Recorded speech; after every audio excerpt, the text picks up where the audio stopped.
The first thing that should have told me this wasn't my room were the curtains. I never had the luxury of getting any kind of curtains in my room. Most of the time it was either half-broken blinds or nothing at all. The second clue was this bed. It was way too big to be my old full-sized bed. This thing was at least king-sized, with impossibly soft sheets and a mattress so comfortable that it felt like getting out of it should be illegal. What the? I mumbled, pushing myself onto my elbows as I yawned, trying to shake off the last bit of sleepiness. The room slowly came into focus. Cream-colored walls, minimalist furniture, a sleek desk tucked neatly into the corner, complete with a sick gaming setup, expensive enough to make any gamer cry. This wasn't my room. Not even close. I patted around for my phone but couldn't find it anywhere.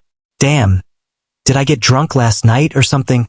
I racked my brain for any memory of how I even got here, but all I found was fuzzy static. Ding. A notification chimed from somewhere nearby. Normally I would check it immediately, but with my skull feeling like it had just gotten split open, it wasn't exactly on my priority list. Water? I croaked while swinging my legs off the bed. Instead of the cheap, chicken-scratched carpet I was used to, my feet sank into thick, plush carpeting. I stood up shakily, nearly tripping at the unfamiliarity of my legs. Why do my legs feel so long? Why was I so tall? The bedroom door felt like it was a million miles away as I shuffled toward it. When I finally grabbed the handle and pulled it open, I found myself in a hallway that looked like it belonged in an issue of Architectural Digest. Polished hardwood floors gleamed under the recessed lighting. Elegant paintings hung on the walls, while decorative sculptures filled the empty space between them. A few of the statues looked like superheroes wearing capes. Must be a family of hardcore Marvel fans. One of the doors farther down the hall was slightly ajar, so I went towards it. Hopefully that's the bathroom. I pushed it open. Definitely not the bathroom. Thankfully, the bedroom was unoccupied, but it obviously belonged to a girl. The walls were painted a soft lavender, with a vanity close to a wall, covered in makeup and perfume bottles. Posters of what I could only describe as a K-pop group with some kind of superhero aesthetic filled the rest of the walls as well. Okay, wrong room. Wait, a girl's room? I rubbed my eyes and looked again. Yeah, it was still a girl's room. Holy shit, I whispered. Did I end up at a sorority house? Did I actually hook up with someone during my first semester? Despite the pounding headache, I couldn't stop myself from grinning. Fucking champion move. But why can't I remember any of it? The next door turned out to be an office. Expensive furniture. Bookshelves packed from top to bottom. Framed certificates covering one wall. Definitely not the bathroom. I closed it quickly.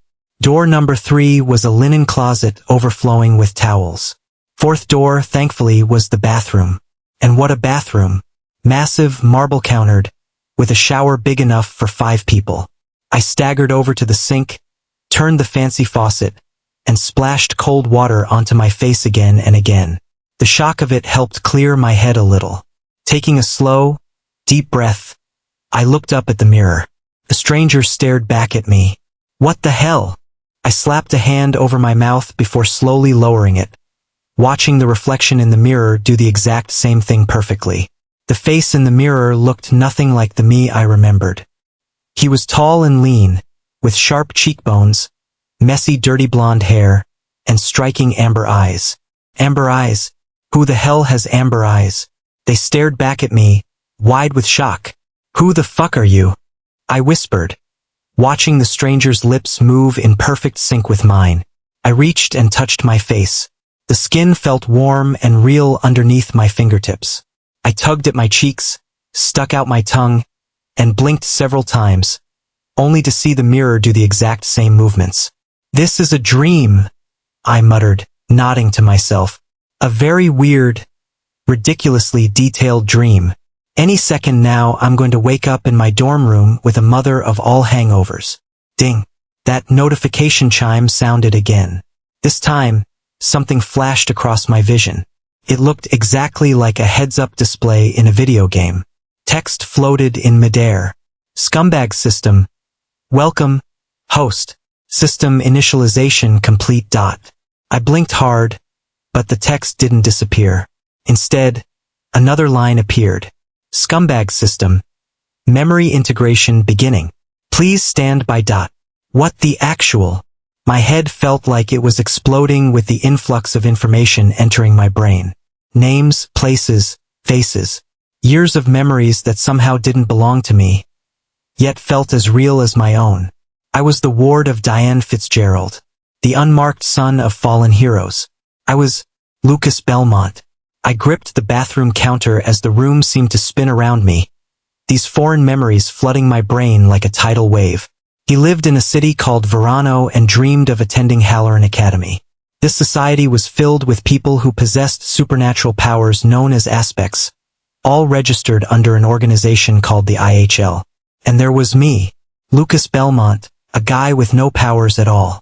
Holy shit! This can't be happening, I whispered. But even as the words slipped out of my mouth, I already knew it was real. Somehow, I had woken up in someone else's body. In a world where superheroes weren't just real but licensed, ranked, and treated as celebrities. Scumbag system.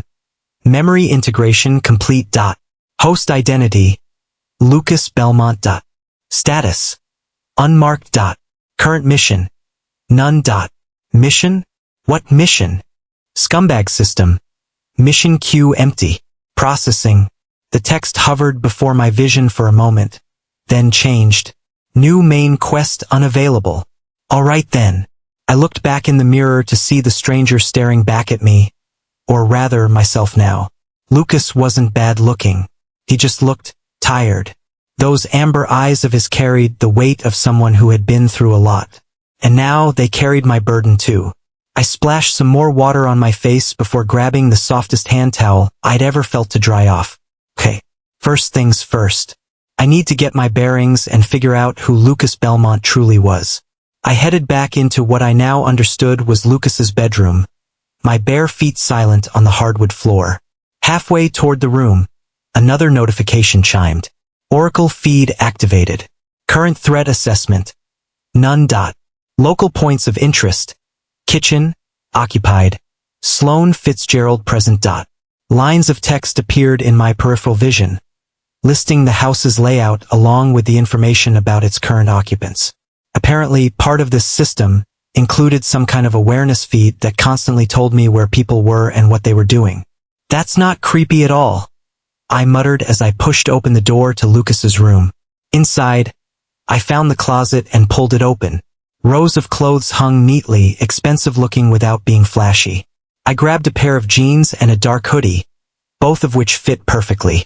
Of course they did. This was my body now. As I got dressed, a framed photo on the nightstand caught my eye. A man and woman stood side by side in colorful hero uniforms, smiling proudly at the camera.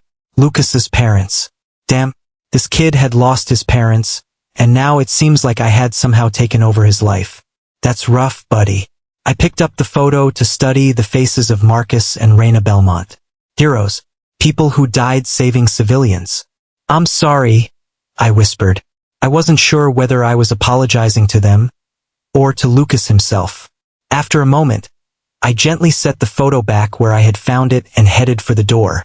Time to face whatever this world had in store for me. The moment I stepped into the hallway, another notification flashed in my vision. Oracle feed update. Subject.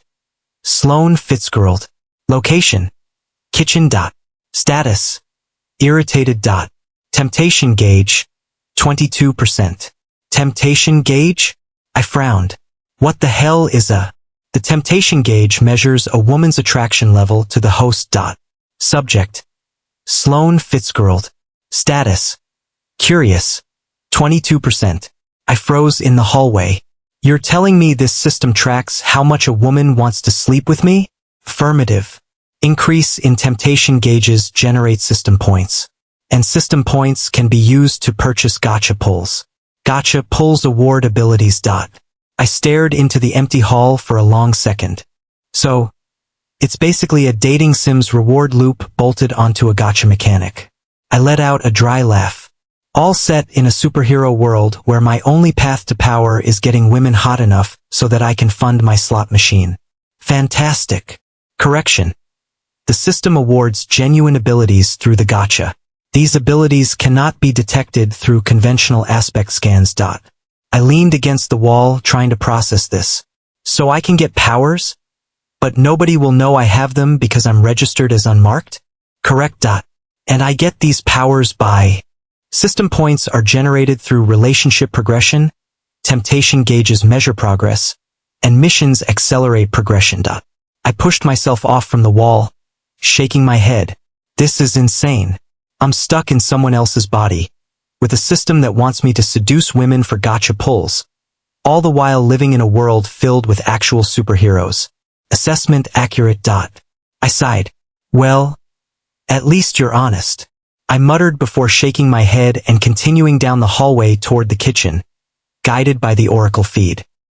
I made my way into the kitchen and was immediately blessed with a beautiful sight. Sloane Fitzgerald stood in front of the refrigerator with her back facing me, bent over slightly as she surged through its contents.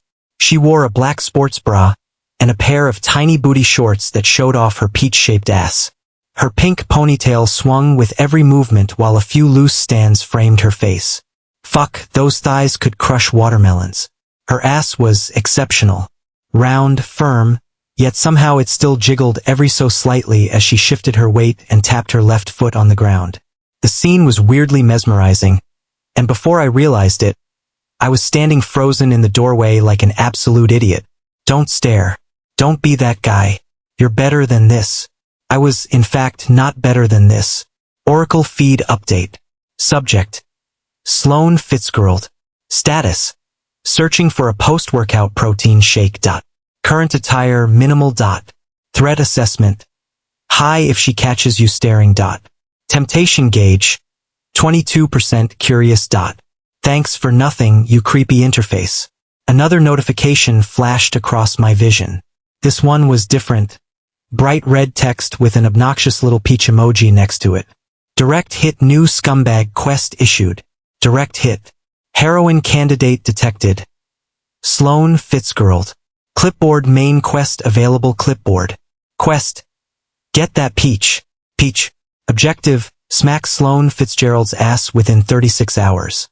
Rewards: beginner's gift pack. 500 scumbag points. Failure penalty: host's manhood reduced by 50%. Timer: 36:00:00. I blinked. Then I read it again. Then a third time because surely there was no way I wasn't hallucinating. What the actual fuck? I whispered. Sloane straightened up, still facing away from me. Did you say something? Nope. She pulled out a protein shake from the fridge and nudged the door shut with her heel. Are we deadass? I have to smack her ass or my dick's gonna shrivel like a grape in the sun. Even a titan would end up average after that penalty. Quest refusal will result in automatic penalty acceptance. Timer has begun. No, no, no, I muttered under my breath. I refuse.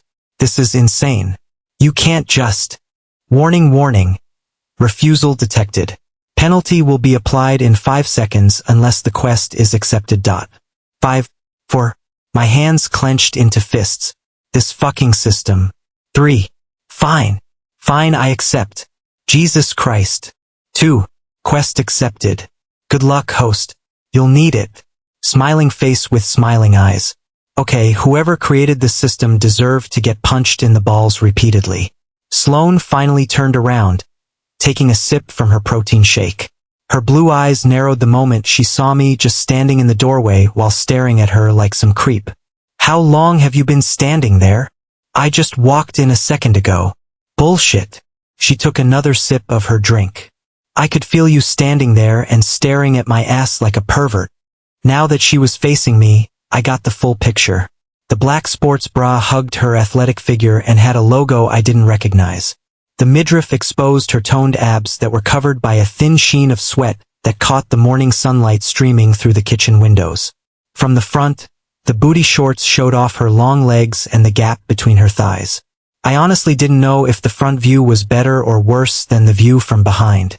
Hey, I wasn't staring, I said, walking past her toward the coffee maker. You just happened to be in my way to get to the coffee maker. So you politely waited your turn while staring at my ass. Using Lucas's memories, I grabbed a mug from the cabinet without needing to search on my own. Damn, muscle memory was a hell of a thing. Now, why would I stare at your ass? Because you're a guy and it's there. Don't play innocent.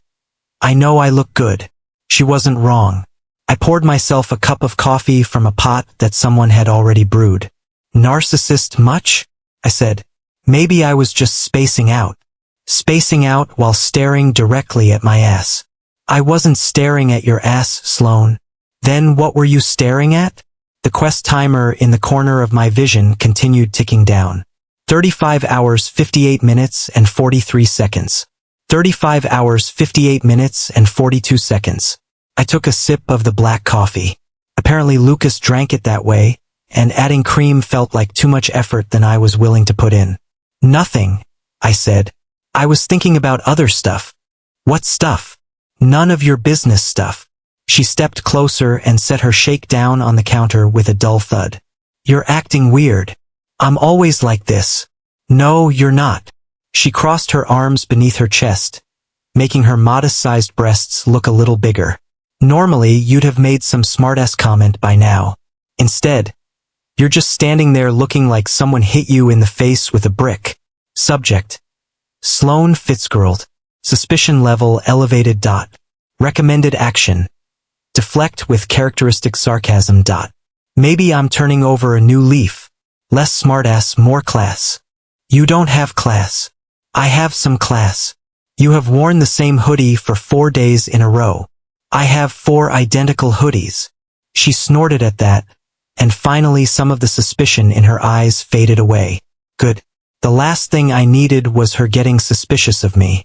The quest notification pulsed again, reminding me of its existence like I could somehow forget. 36 hours to smack that ass or lose half my dick. This had to be the worst Isekai premise in history. Mom's already on a plane to New York, Sloane said, breaking the silence. She said she'll be back in a week. Cool. So, are you going to make something? Or are you just going to stand there drinking coffee? Coffee is breakfast. Coffee isn't good enough to be a real breakfast, dumbass. You're not an old man. I shrugged. Diane has coffee for breakfast all the time. Diane is an old woman. They live by different rules. She isn't. The words slipped out automatically before I caught myself. Lucas didn't actually know how old Diane really was. Judging from his memories, it had become a running joke between the three of them to figure out how old their mother really was. Sloane's lips curved into a smirk. Based on what I have found, she's anywhere from 38 to 57. Wow, glad you narrowed it down so much. Your deductive skills are scary, Sloane. Tsh. Shut up. I took another sip of coffee, watching her over the rim of my mug. Sloane returned to drinking her protein shake as if the conversation had never happened. The temptation gauge floated in the corner of my vision, still at 22%, which meant I had 36 hours to smack Sloane's ass and complete a quest that would probably get me crippled if I actually tried it. Thanks for the quest system. Really feeling like a golden middle finger right now. Quit staring at me, weirdo, Sloane said without even looking at me. I'm just thinking. About what? Whether I should make some toast with jelly to go with my coffee. Even an idiot could tell that's not what you're thinking about. No shit. I'm trying to figure out how I'm supposed to complete this mission that literally needs me to smack your ass to keep my manhood. I finished my coffee, rinsed the mug in the sink, and set it on the drying rack. Well, I'm heading back to my room now. Why? You just got here. Yeah, and now I'm leaving. Sloane pushed herself off the counter. I tried my hardest not to notice how her movement made her breasts bounce slightly. Task failed spectacularly. You're being weird today, she repeated, stepping closer. Seriously, what's the matter with you? I feel fantastic. Bullshit. Sloane stopped close enough that I could smell the citrus scent of the body spray she always used after completing her workouts and catch sight of her full, luscious lips. You've been acting off since you came here. You've been zoning out, staring at my ass. She tilted her head. Did you have a nightmare or something? The concern in her voice beneath the insults caught me completely off guard. She seemed genuinely worried about me. Well, worried about Lucas. I mean, they'd lived together for 9 years. She'd practically watched him grow from a traumatized 8-year-old into, well, whatever she thought of Lucas before I took over his body. I wasn't staring at your ass, I muttered. And I'm fine, just a little tired. You went to bed early last night, though? Yeah. Didn't have a good enough sleep. Sloane studied my face with those beautiful blue eyes of hers for another long moment, searching for something. You'd let me know if something was wrong, right? Shit. Would Lucas have told her? Judging from his memories, he seemed like the type to bottle his emotions in his chest rather than burden the people around him. Sure. I lied. Liar. She reached up and flicked me square in the forehead, hard enough to sting. You're an idiot, you know that? Ow! What the hell was that for? For being weird and refusing to explain yourself. She stepped back, picked up her protein shake, and headed for the hallway. I'm going to shower. Try not to be such a weirdo when I get back. She walked past me toward the doorway, and the quest timer pulsed again. 35 hours 45 minutes and 12 seconds. My hand twitched. The system really wanted me to do this right now, while her back was turned to me, admittedly showing off her juicy ass, practically inviting a smack. Absolutely not. Oracle feed update. Optimal completion window detected. Subject is distracted. Success probability 78%. Consequence probability 94%. That consequence probability felt a lot more relevant than the success rate. Sloane paused in the doorway and glanced back over her shoulder. What? Nothing. You're staring again. I'm not staring. You're literally staring right now. She wasn't wrong. I was staring directly at her ass. This was bad. Just admiring the scenery, I said before my brain had a chance to stop my mouth. Her eyes went wide. What did you just say? Oh no, that came out wrong. Very wrong. The kitchen, I clarified quickly. I meant the kitchen scenery. Nice counters. Good lighting. You weren't looking at the counters, Lucas. The floor then. Great tiles. Try again. It felt like the temperature in the kitchen had suddenly dropped about 15 degrees despite the thermostat insisting it was still at 72 degrees. Sloane turned to face me completely, planting both hands on her hips. Go ahead, she said, her voice dropping an octave. Elaborate on what exactly you meant by that. Lucas had heard that tone before. It usually came right before Sloane either literally or figuratively exploded at someone, depending on how much they had pissed her off. I didn't mean anything by it, I said carefully. It was just a quote I found on the internet and repeated without thinking. You don't say things without thinking, dumbass. You never have. Maybe this is character growth for me. Growing into a pervert? I'm not a pervert. Then why are you staring at my ass like one? 35 hours 43 minutes and 55 seconds. I've already told you I wasn't staring at your ass. I shot back, matching her energy. And I'm telling you you're full of shit. Maybe stop being so self-conscious. I'm not self-conscious. She gestured wildly at herself. I look like this. Why would I be self-conscious? Valid point. Very valid point. Then why would you be mad if I were looking? Because you can't be. Why not? Because. Sloane's face instantly flushed red with embarrassment. Because we live together and you're supposed to be. To be. Sloane's words died in her throat, and the blush on her face spread down the neck. The temptation gauge rose to 23%. Oracle feed update. Subject emotional state. Flustered. Recommended action. Press advantage. What am I not supposed to be, Sloane? Nothing. Sloane spun around so fast that her hair whipped behind her. Forget it. You're being so weird right now. With that, she stormed out of the kitchen. A second later, I heard her footsteps thunder up the stairs. Then a door slammed somewhere above me. Congratulations. Temptation gauge increased by 1%. Current progress, 23%. That's what you're focused on? I muttered. Not the fact that she almost blew up the kitchen? Emotional volatility indicates successful engagement with the target. Continue this approach for optimal results. Optimal results end up with me getting murdered before the 36-hour timer runs out.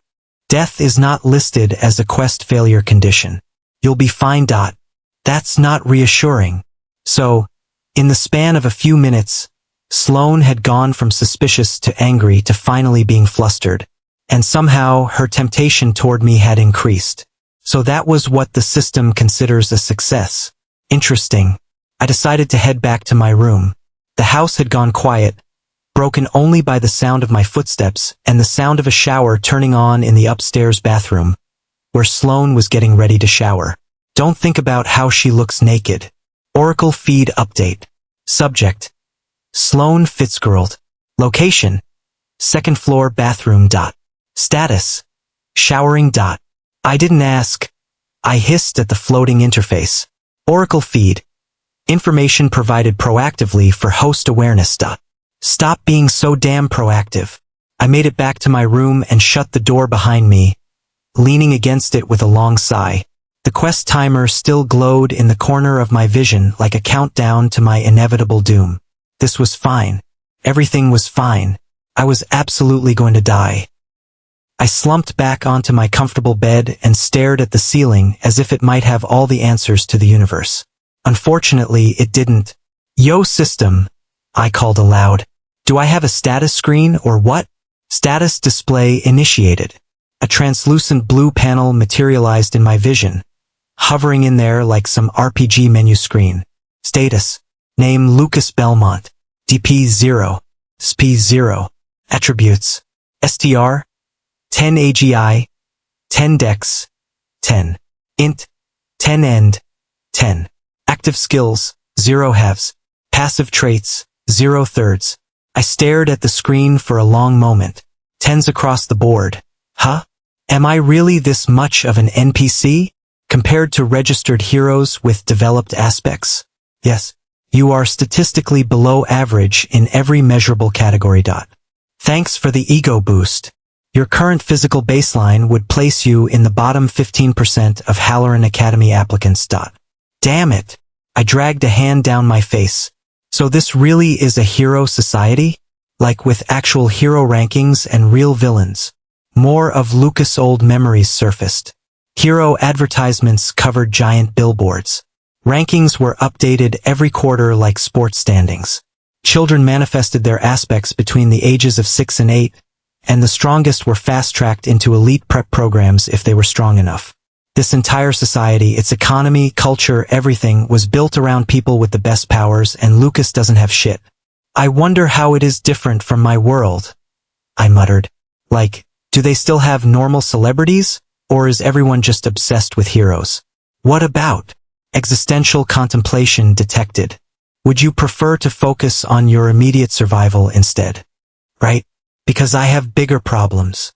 I sat up. Man, how badass would it be if I could become a hero though? Like actually make it. Get into Halloran, graduate, hit the rankings. The fantasy played out in my head. Standing on some rooftop with the cityscape stretching behind me, my cape fluttering in the wind, reporters crowding around me for interviews, having my own hero agency, maybe even a merchandise deal. Money. So much money. Then reality crashed back in. But how the fuck am I supposed to become a hero when I have to grope my benefactor's daughter's ass just to get stronger? Clarification. The current quest only requires a smack, not groping. Though groping is permitted if you prefer that approach. Not helping system. Accuracy is more valuable than emotional support. I flopped back onto the bed again and stared at the ceiling once more while the timer continued ticking down in the corner of my vision. 35 hours 32 minutes and 15 seconds. 35 hours 32 minutes and 14 seconds. 35 hours 32 minutes and 13 seconds. My worth as a man was literally on the line here. Okay. I tapped my fingers against my stomach. How the hell do I smack her ass while having a perfectly natural reason to do it? Tell her there was a spider on her ass? Nah. She'd freak out and then blast me through a wall for lying, or she might do it to kill the spider. But what if I just plant a spider on her ass myself? Fuck no. I hated spiders too. No way was I touching one. Trip and accidentally fall into her ass? What am I, some lucky pervert harem protagonist? Ask her to grab something and smack it while she's bent over? Yeah. That's how you end up on those Diddy lists. There has to be a way, I muttered to the empty room. Some angle I'm missing. Wait, I froze. Then a grin slowly spread across my face as I covered it with one hand. Heh, I'm a fucking genius. Your proposed solution has been analyzed and the probability of success calculated. Please proceed. Oh, you're going to love this. I climbed off the bed and stepped into the hallway. The house had gone quieter now.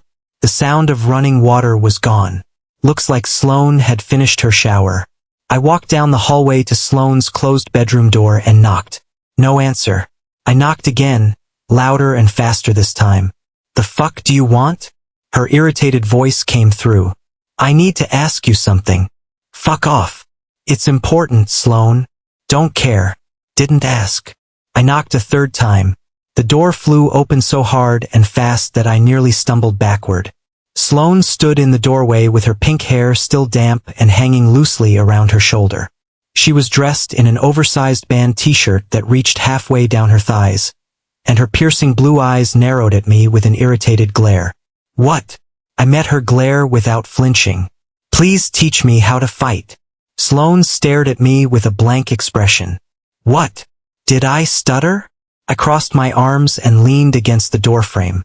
I want you to teach me the combat training you do for Halloran Prep. Are you insane? Does it matter?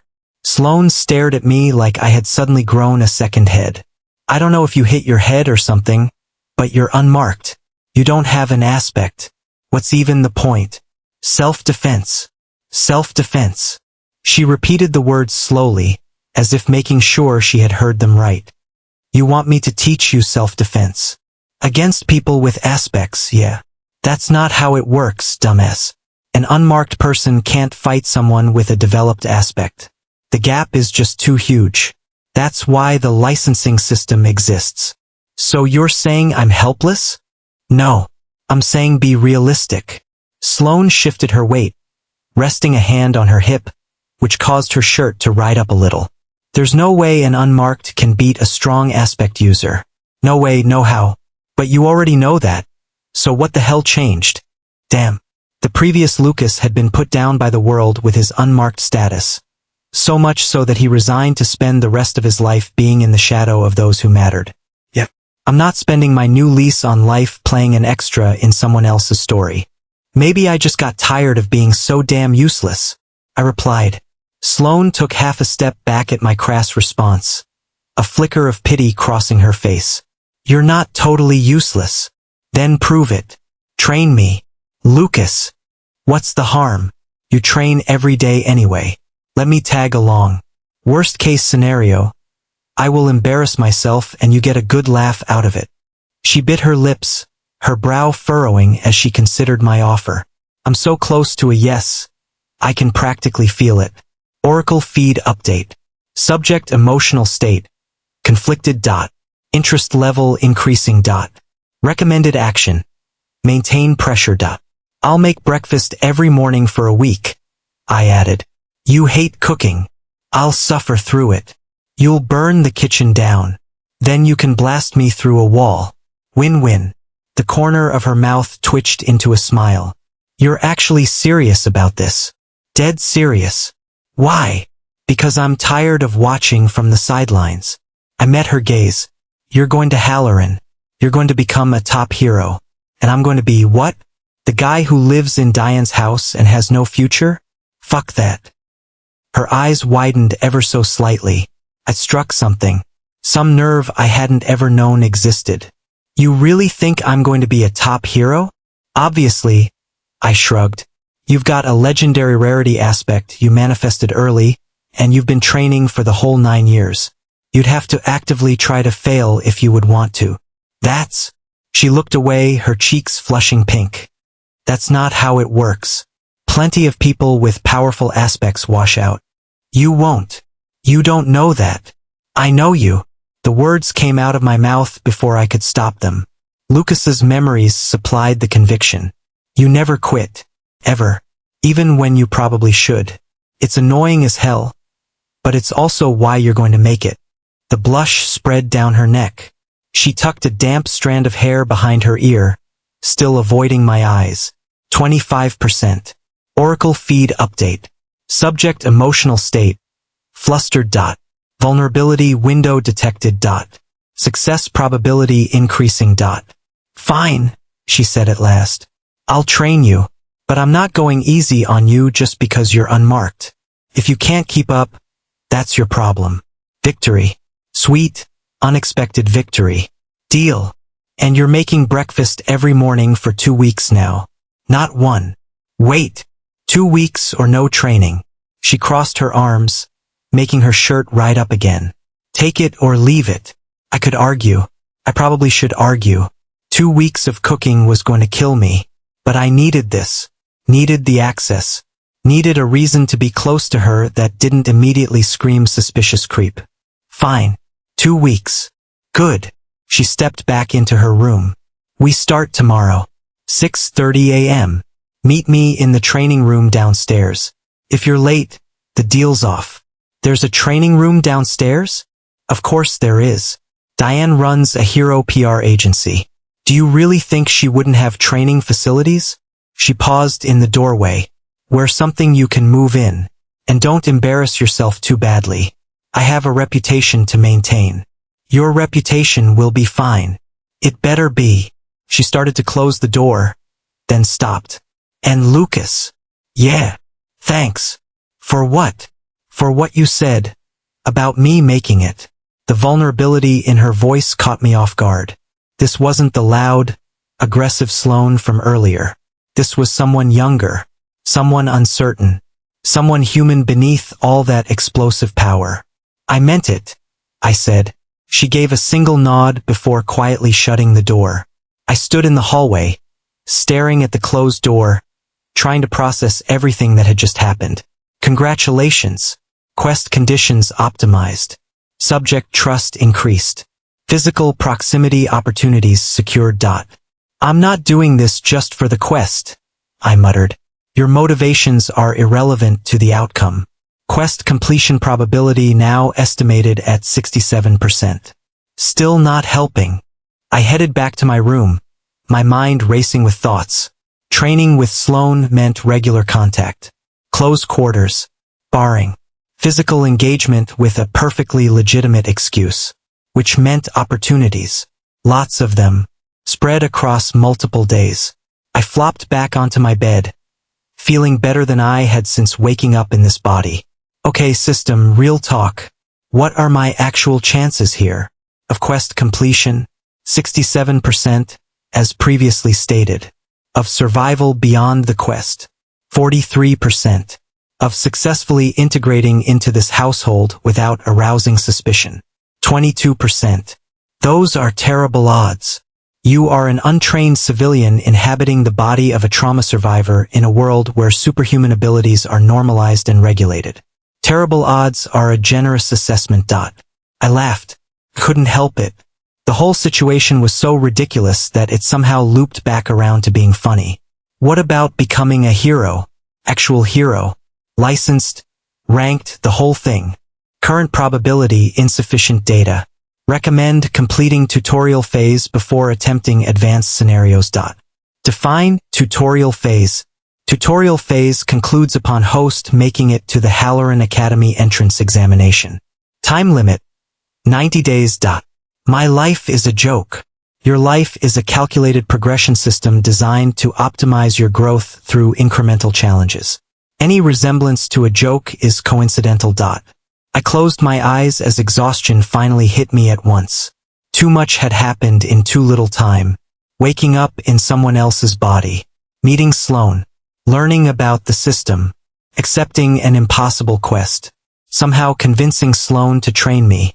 And tomorrow I had to wake up at 6:30 in the morning and pretend I knew what I was doing. Hey system. Query acknowledged.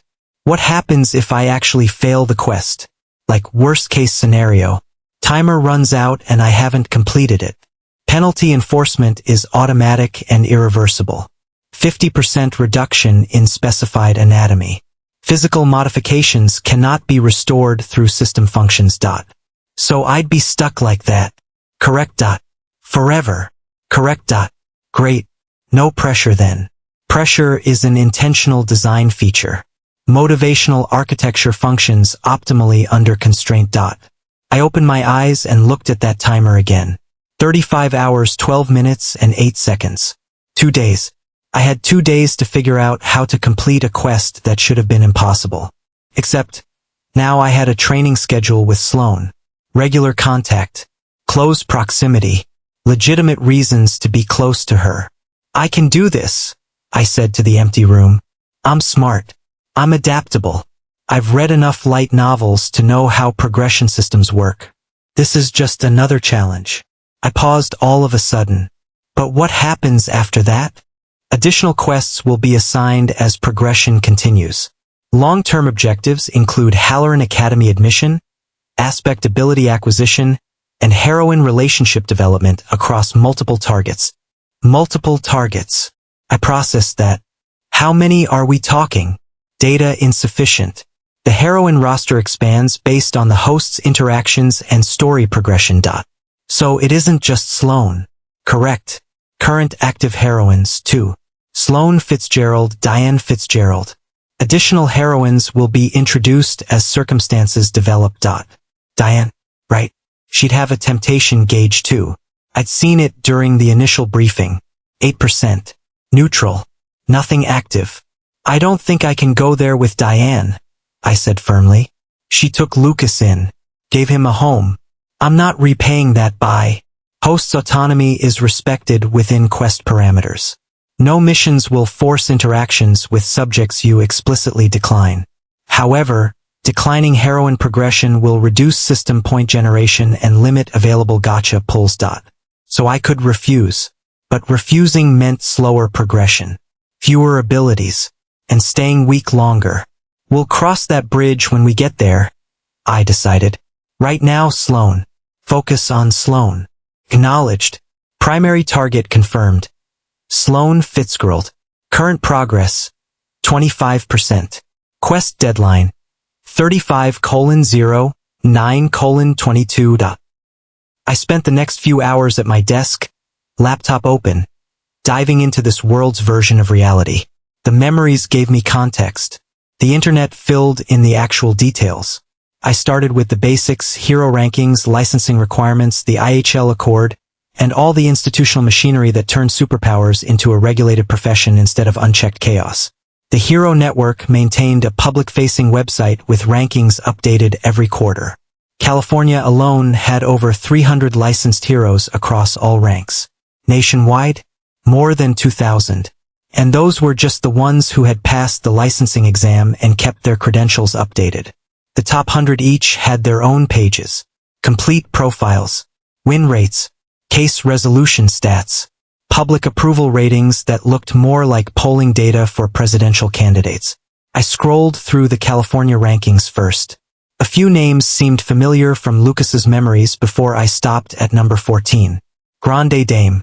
Her profile photo made it clear that the woman exactly understood what she was selling. Jet black hair spilled over one shoulder. Violet eyes that stared directly into the camera like she owned it. Her purple and gold costume was tailored to emphasize curves that would make a mannequin weep with envy. Aspect, paradigm shift, classification, flux, rarity, epic, size manipulation. She could shrink to 18 inches or grow to 67 feet. The profile didn't mention the obvious tactical applications, but it did highlight her debut 2 years ago. Curious, I clicked the embedded video. The footage opened on a downtown street.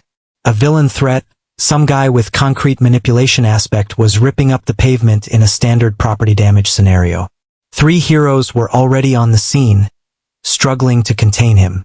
Then Grande Dame arrived.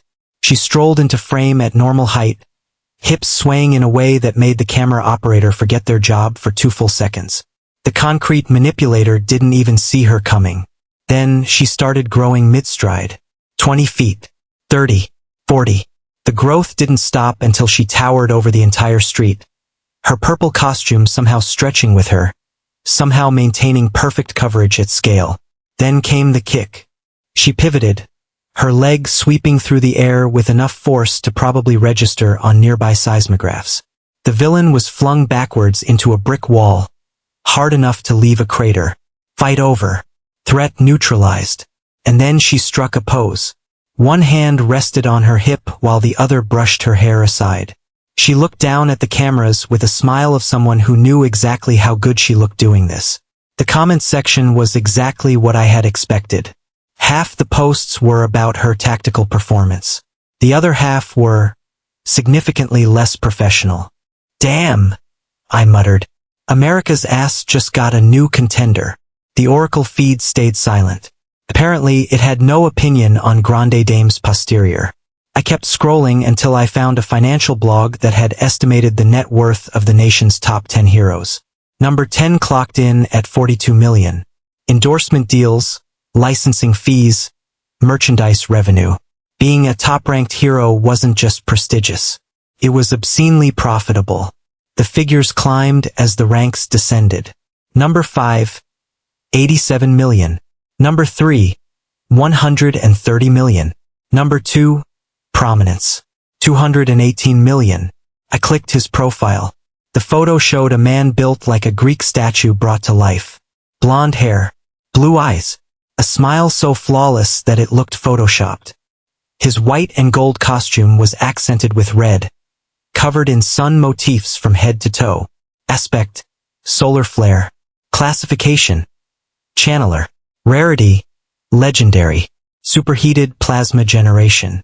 Fire manipulation on a scale that made most other channelers look like they were playing with matchsticks. Based out of New York. 12 consecutive years in the national top 10. Never ranked below third place. And yet, never made it to first. I scrolled to the top of the rankings. Number 1. The standard every other hero in the country measured themselves against. Radiant. Estimated net worth, over 400 million, though the article admitted that his actual wealth was most certainly much higher. Licensing deals alone put him in an entirely different financial bracket. Add in government contracts, international consulting fees, and the fact that his face sold products in markets that were completely unrelated to heroics, and the number stopped meaning anything at all. He wasn't just wealthy. He was an institution. The profile picture looked less like a photograph and more like a piece of propaganda brought to life. 7 feet tall, even in the picture. Blonde hair swept back into those distinctive horn-like bangs. Blue eyes that somehow managed to radiate warmth and absolute confidence at the same time. And a smile that felt completely genuine. You could tell because fake smiles never reached the eyes like that.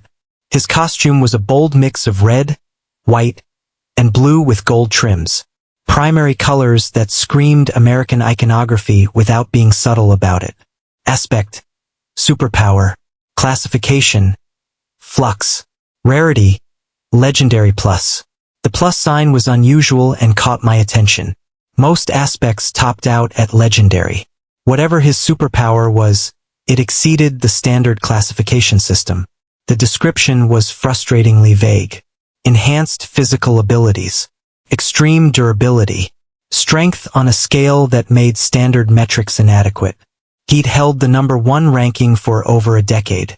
And in the past 15 years, his public approval rating had never dropped below 98%. He was everything every hero candidate aspired to become. My eyes drifted to the video thumbnail beneath his profile. Purple link. Small text underneath. You have visited this 47 times. The video quality was shaky, clearly recorded on a civilian's phone. The timestamp put it at 11:43 p.m. The location tag said Eastside, Verano. Smoke filled the frame. No, not just smoke. Fire. An entire apartment complex was engulfed in flames. Fire pouring from windows on every floor. People screamed in the background. The audio quality was terrible, but the panic came through loud and clear. Heroes were already on the ground, trying to coordinate evacuations and contain whatever nightmare was happening inside. Then the camera tilted upward. Radiant descended from the sky like a meteor. He wasn't flying. He was falling with such perfect control that it looked like flying. When he landed, the street cratered beneath him, the shockwave blowing out windows of adjacent buildings. Before the dust even settled, he was moving. The apartment entrance was a blazing inferno. Radiant walked straight through it as if the flames were theoretical. The camera lost sight of him for maybe 15 seconds. And when he emerged, he was carrying people. For at once, 2 slung over his shoulders, 1 tucked beneath each arm. Despite moving at speeds that should have made careful handling impossible, he gently laid every survivor on the ground before turning around and charging back into the fire. Again, and again. Out with survivors. Back in for more. The building was collapsing around him, the concrete creaking as entire sections gave way. But it didn't matter. Radiant was faster than the collapse.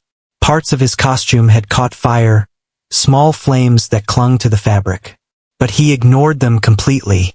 His skin showed no sign of injury. The people he carried out weren't as fortunate.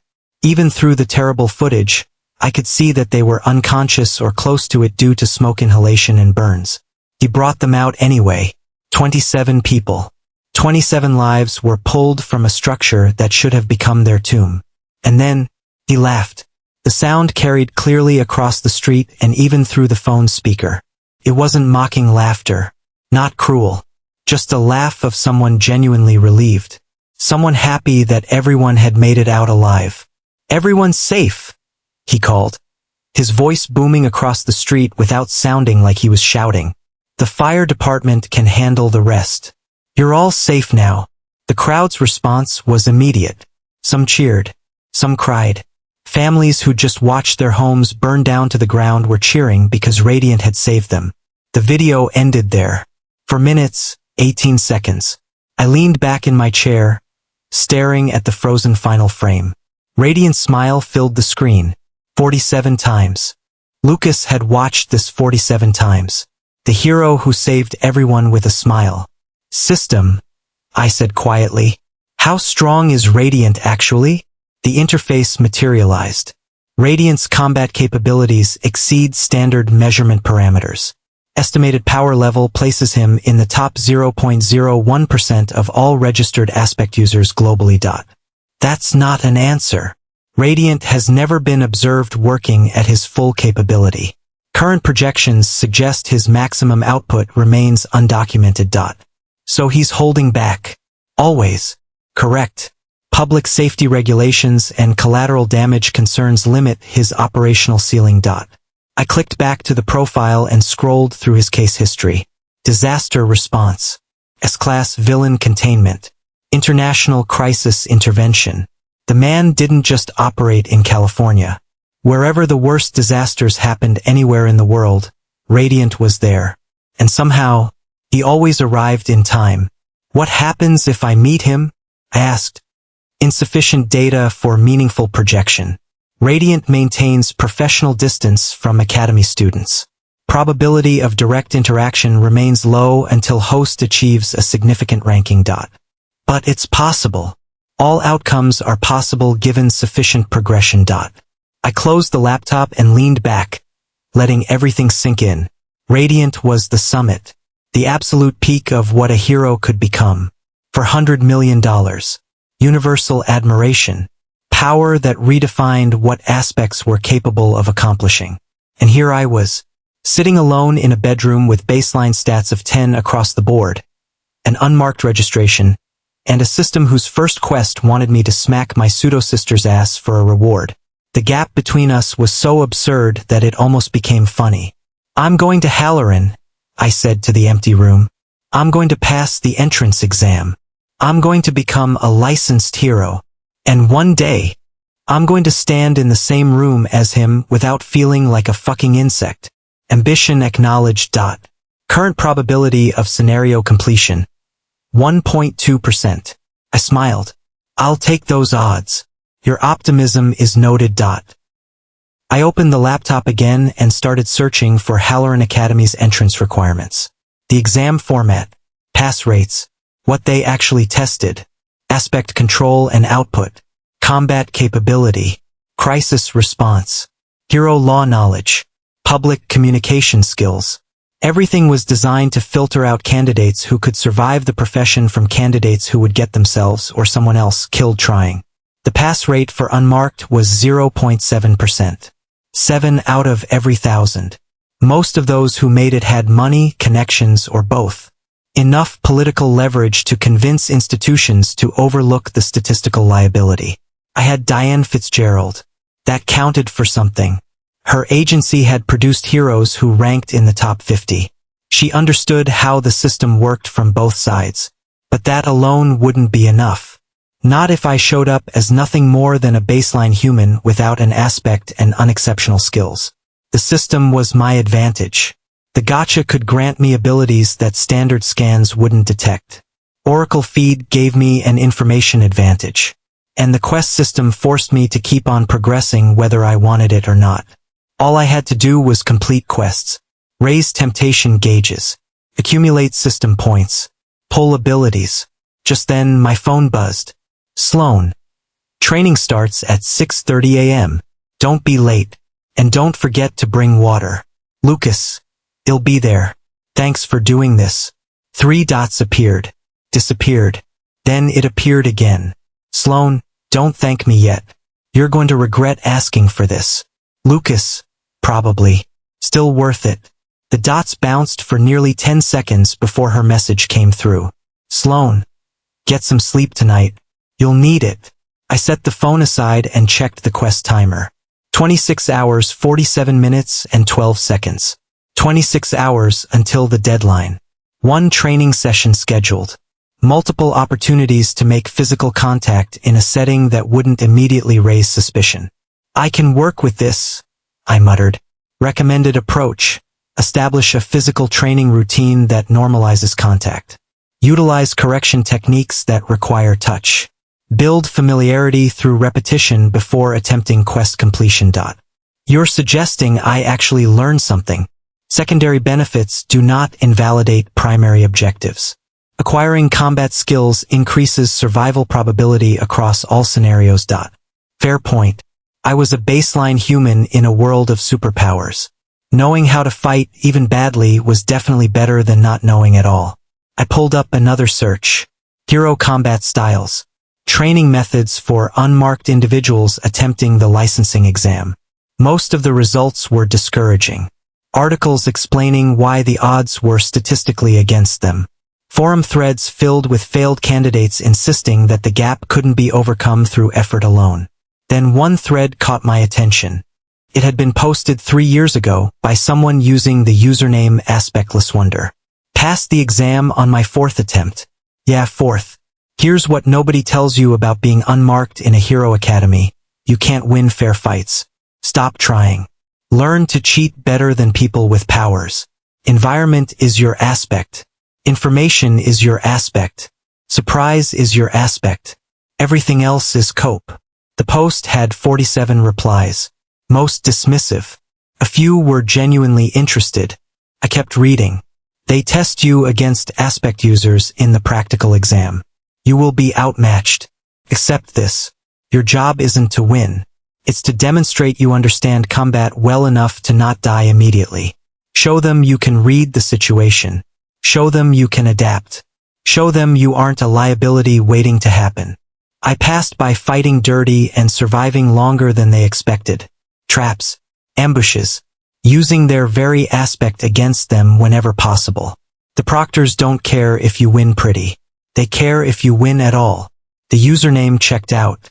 6 months after the thread, AspectlessWonder had posted proof of their hero registration. Rank C. Operating out of Oregon. Still active as recently as last month. So it was possible. Unlikely. Improbable. But still possible. I bookmarked the thread and kept searching. The common thread. Knowledge and execution. You needed to know what you were doing and then do it without hesitation. I could learn that. I had 3 months until the exam.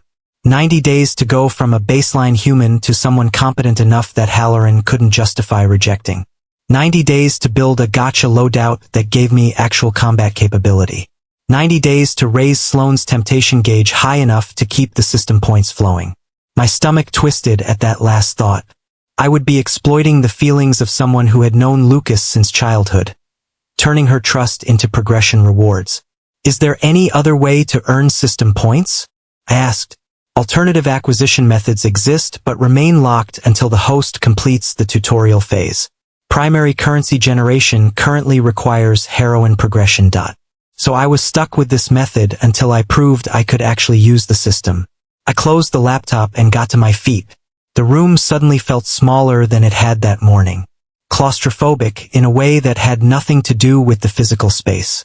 Tomorrow I would train with Sloane. Figure out what this body was actually capable of. Start building a foundation. Tonight I'd sleep. Or at least try to. Hard to sleep when a countdown hovered in the corner of your vision, constantly reminding you that failure meant permanent anatomical modification. I set an alarm for 6 a.m. That gave me 30 minutes to wake up, get dressed, and make it downstairs before Sloane decided I wasn't taking this seriously. I crawled into bed and stared at the ceiling. The house was silent. Diane still wasn't home. Sloane was probably already asleep, resting up before she made me regret every life choice that had led me to asking her for training. And here I was, a transmigrant inhabiting a dead kid's body, equipped with a system that wanted me to seduce women for power, preparing to infiltrate the most prestigious hero academy in the world despite having no natural abilities whatsoever. This is insane, I muttered into the darkness. Insanity implies lack of method. Your situation is methodical, merely unconventional. That's not comforting at all. Comfort is not a design priority. I laughed. Couldn't help it. The system's complete indifference to my existential crisis was almost refreshing. Sleep eventually claimed me, interrupted by dreams of burning buildings and heroes I'd never met. And beneath it all was a timer counting down. When my alarm went off at 6 a.m., I seriously considered accepting the consequences and letting the system cut my dick in half. How bad could it really be? People lived with less. Maybe it'd grow back. The system hadn't specified which 50% would disappear. Length? Girth? Or some creative diagonal slice? I groaned, dragged myself out of bed, threw on a pair of basketball shorts and a t-shirt the original Lucas used to wear for gym class, then hauled my ass downstairs by 6:15. There I was, standing in the doorway of a home gym that could have passed for a small commercial facility, watching Sloane Fitzgerald bent over in a sports bra and leggings, stretching her hamstrings with her ass pointed directly at me. The universe was testing me. Target position optimal for quest completion. Proceeding now yields 94% success probability. Shut up, I muttered under my breath. The quest timer glowed bright red. 15 hours, 32 minutes, and 40 seconds. That was it. The perfect chance. She was distracted. Her back was turned. I could cross the room in 5 quick steps, complete the required contact, and finally be done with this whole stupid mission. My heart pounded in my chest as I took a tentative step forward. Then another. I was halfway across the room, moving like I was approaching a live bomb. Host's hesitation detected. Reminder. The consequences of mission failure are permanent and irreversible. Right? Because I definitely needed the reminder. I took one more step. The floor creaked. Sloane straightened and turned around in one smooth motion, not looking surprised to see me. Great. You're early. She rolled one shoulder. Come here. Let me stretch you out before we start. Fuck. Nah. I'm loose enough already. I hopped lightly from foot to foot, shaking out my arms like I'd been warming up for hours. Let's just get started. Sloane frowned. Dumbass. Don't blame me if you pull something. The gym was bigger than my entire college apartment had been back in my old life. Free weights lined one wall. Training mats covered half the floor. A punching bag hung in the corner, looking distinctly less worn than everything else. Sloane walked over to it and tapped it with her knuckles. Try to punch this, I guess. Wow, you're the best teacher ever, Sloane. Well, I don't know how to teach, she shouted, her volume jumping like someone had cranked a dial. What I do won't work for you. How do you even know that? I asked. You have to know how to punch or kick or something, right? At least the basics. Her lips pressed into a thin line. Fine. She stomped over to a cabinet, grabbed a pair of hand wraps, and tossed them at my face. I caught them before they could hit me. Put these on. Then punch the bag. She pointed toward the heavy bag. I looked down at the wraps. I don't want to hurt you. Sloane burst into laughter. Not a giggle. Not even a chuckle. Full on, doubled over laughter that made her pink ponytail bounce. You? Hurt me? She wiped a tear from the corner of her eye. Fine. Don't say I didn't warn you. I wrapped my hands the way Jake from the boxing club had shown me. Loop around the wrist. Between the fingers. Around the knuckles.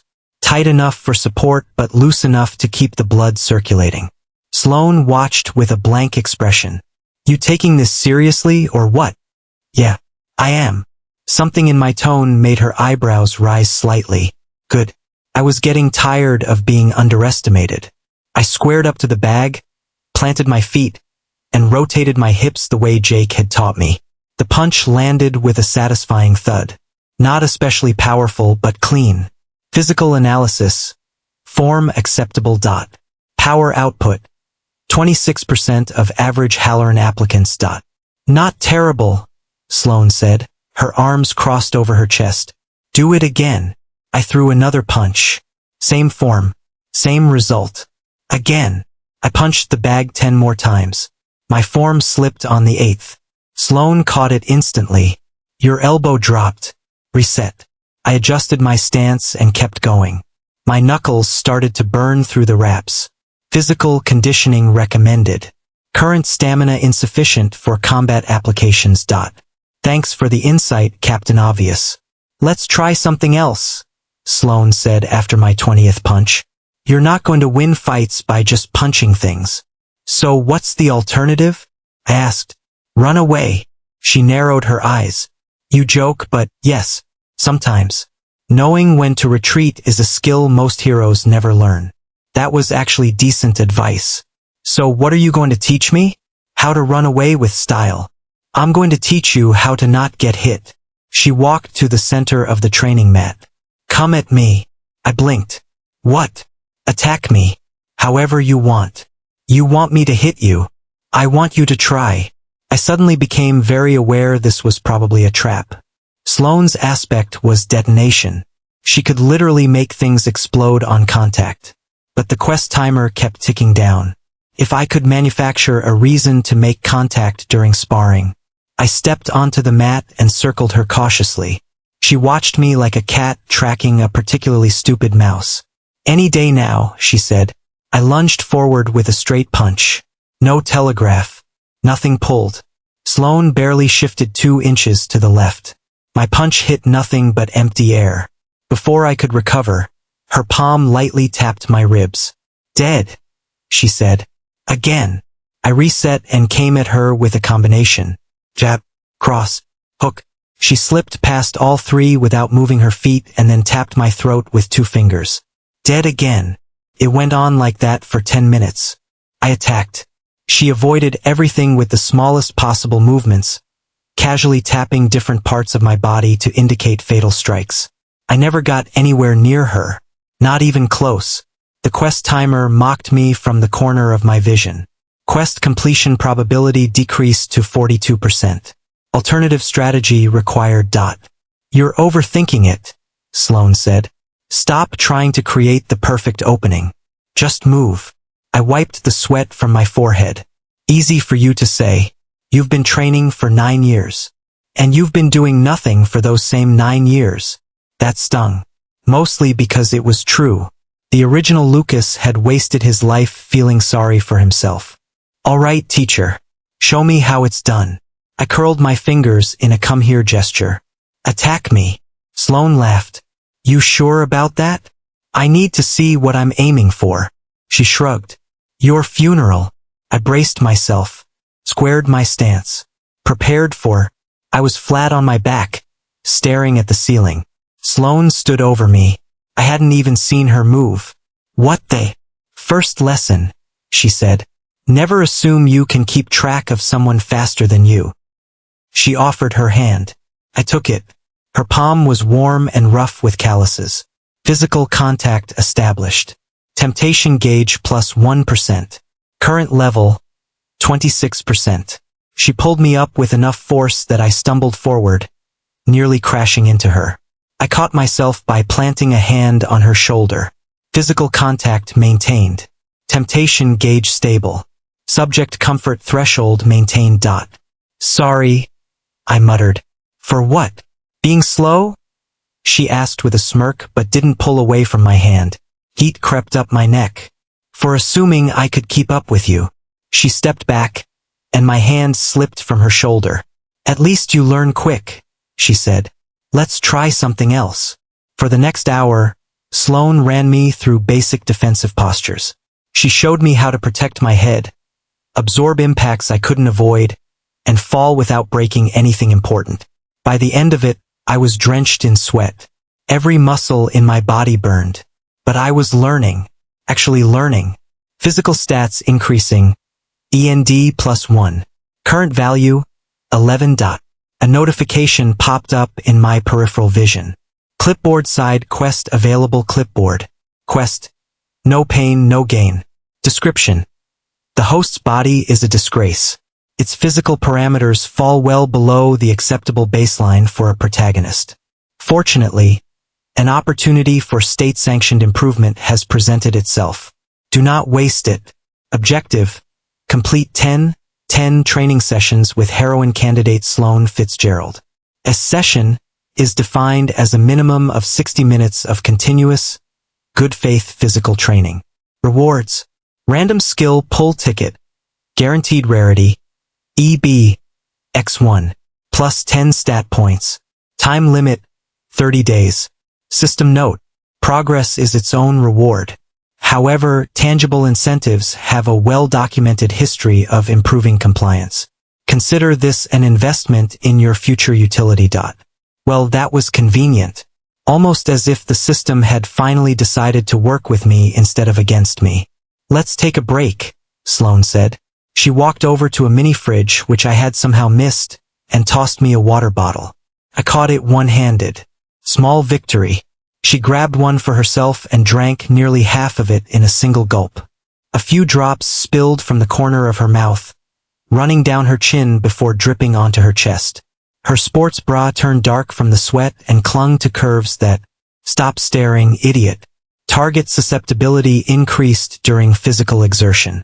Quest completion probability rises to 58% if attempted within the next 5 minutes. Sloane caught me looking and wiped her mouth with the back of her hand. What? Nothing? I shook my head. I am just surprised you're taking this seriously. She frowned. I said I would, didn't I? Yeah, but... I hesitated. You were pretty clear about how pointless you think this is. Sloane sat down on a weight bench and patted the empty spot beside her. I sat, keeping a careful amount of space between us.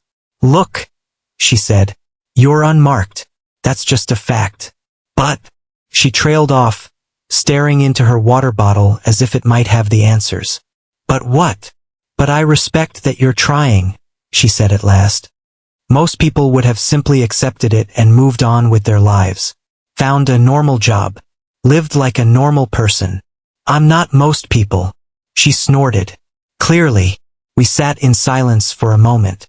The quest timer continued its countdown. 14 hours, 27 minutes, and 22 seconds. Can I ask you something? I said. You just did.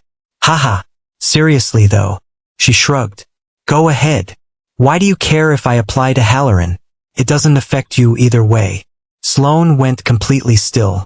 Her fingers tightened around the water bottle until her knuckles turned white. Because you'll get hurt, she said quietly. People get hurt all the time. Not like this. She turned to face me, her blue eyes locked onto mine. The exam isn't just difficult, Lucas. It's designed to break those who shouldn't be there. You think I was never meant to be there. I think you're unmarked in a world that wasn't built for you. She looked away. And I think watching you get hurt trying to become something you're not would be. She didn't finish the sentence. She didn't need to. Temptation gauge plus 2%. Current level, 28%. Subject experiencing protective instinct conflict. The moment stretched between us. I could have reached over right then, wrapped an arm around her shoulders, pulled her close. The quest would have been over in seconds. It also would have been the douchiest move I'd ever made. But I stood up. Let's keep training. Sloane looked up at me. Something unreadable flickered across her face before it disappeared. Right, she said. Break's over. We returned to the mat. Sloane adjusted my stance, her hands moving from my shoulders to my elbows, then my wrists. Physical contact is increasing the subject's comfort threshold. Temptation gauge plus 1%. Current level, 29%. You're too stiff, she said. Loosen up. I'm trying. She stepped behind me and rested her hands on my hips before turning them slightly. Power comes from rotation, she said, her voice close to my ear. Not just pushing forward. Feel the difference. I nodded, not trusting myself to speak. Her chest was pressed against my back, her hands still on my hips, guiding my stance. A moment later, Sloane stepped back. Try the combination again. I threw the punches. Jab, cross, hook. This time they flowed together smoother than before. Good, she said. Again. We drilled the combination another 20 times. By the end, my arms felt like lead, and sweat stung my eyes. ND plus 1. Current value, 12. Last one, Sloane said. Put everything you've got into this one.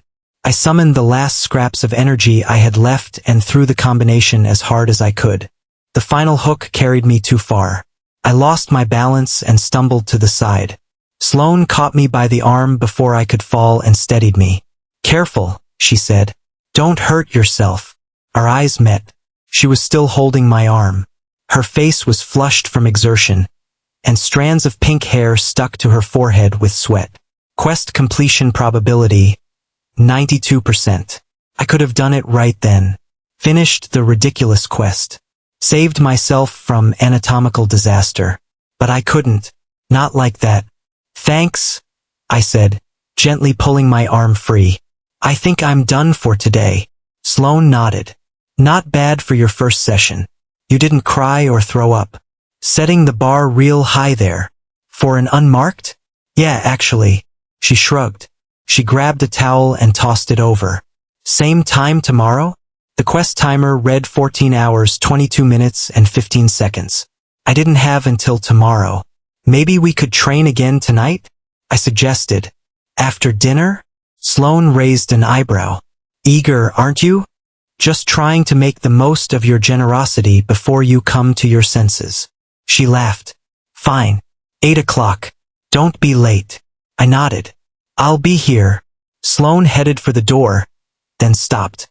Hey, Lucas. Yeah. This was nice. She didn't look at me when she said that. Training someone. It's different. Before I could think of a response, she was gone, and the door swung shut behind her. I collapsed onto the mat. Every muscle in my body screamed. 2 training sessions with Sloane. 1 quest with an impossible deadline. And a steadily rising temptation gauge that made me feel like the world's biggest asshole.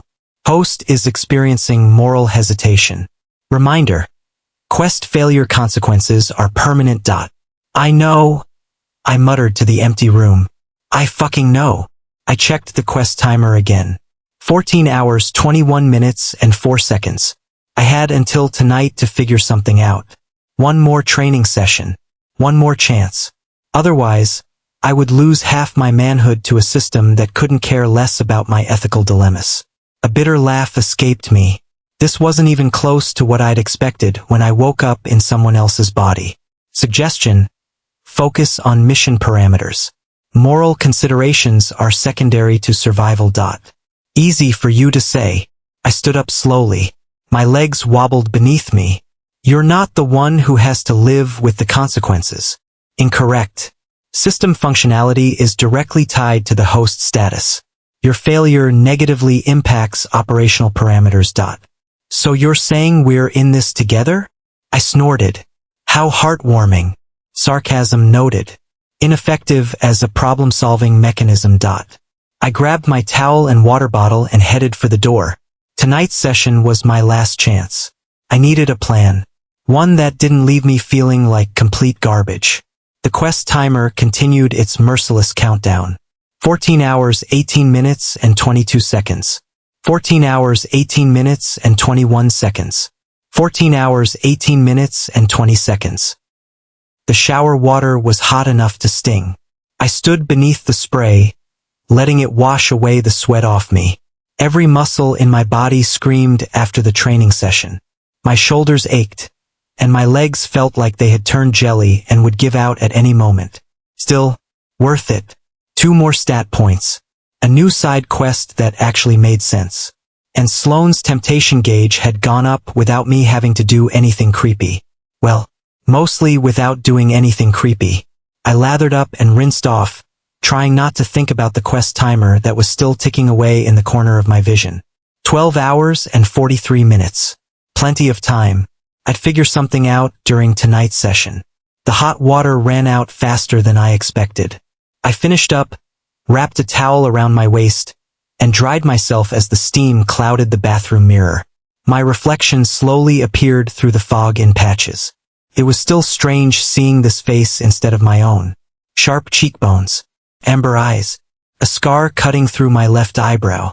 I threw on a fresh set of clothes, dark joggers and a gray t-shirt.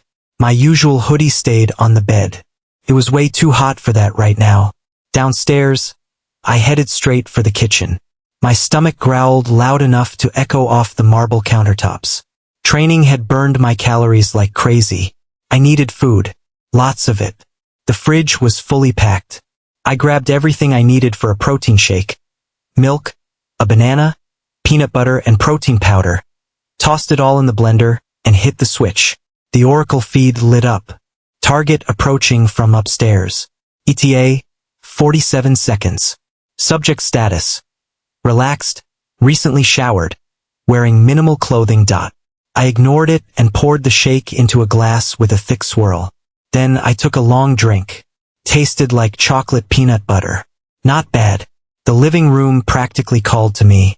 A massive TV, easily 70 inches. I still hadn't watched TV in this world. Didn't even know what shows existed here. I sank onto the couch with my shake, grabbed the remote, and started scrolling through the streaming apps until I found something that looked interesting. Movie thumbnails flashed past. Action films, comedies, dramas. One poster caught my eye. The poster showed a guy behind the wheel of a sports car, sunglasses on, neon city blurring in the background. The title read Drift King, close enough to Baby Driver. I hit play. Synth music pumped through the surround sound as the opening sequence started. The driver tapped his fingers on the steering wheel in perfect beat as the camera panned across his face. He was waiting for something. A bank heist crew burst out of a building with bags of cash in their hands and piled into the car. Sirens could be heard wailing in the distance. The driver didn't say a word. He simply nodded, turned the music up and floored it before everyone had even shut their doors. What followed for the next 5 minutes was some of the most insane driving I'd ever seen on screen. The car slid through traffic like water, drifting around corners at impossible angles.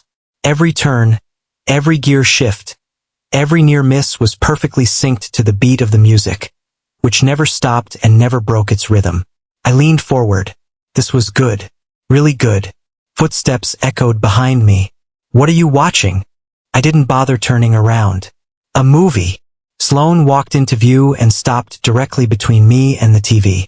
Her pink hair was damp from her shower, and she was wearing an oversized band t-shirt that hung past her hips. I couldn't tell if she was wearing shorts underneath, but the shirt was long enough that it didn't matter. Except, it kind of did, because now I was looking, and trying not to look, and definitely still looking. Can you move? I asked. She leaned left. I leaned right to see past her. She immediately shifted right and blocked my view again. Seriously, can I help you? She asked, wearing the most innocent and confused expression. Yeah, by moving. Aren't you forgetting something? I racked my brain, showered, brushed my teeth, cleaned up the bathroom, even tossed the wet towels into the hamper like a civilized human being. HM? Nah. I brushed my teeth, cleaned my room, and cleaned the bathroom. Sloane narrowed her eyes. What did you forget? Then it hit me. Oh shit. Breakfast, she said slowly. For 2 weeks. Chop chop. I blinked. Right now. Yes, right now. I want French toast, eggs, orange juice, and turkey bacon. You being deadass? Yes, I'm being deadass, dumbass. Now get up and make me my breakfast like a good boy. The words hit different coming out of her mouth. My brain short-circuited for a second, and without thinking about it, I looked her up and down. The fuck? Smoke began curling off her hands. Literal smoke. The air around her fingers was shimmering with heat. I shot to my feet and saluted on reflex. Yes, ma'am. Right away, ma'am. When someone could beat your ass, you chose your battles smartly. Sloane's hands stopped smoking and she smirked. That's what I thought. She flopped onto the couch I just vacated, picked up my protein shake without asking, and took a sip.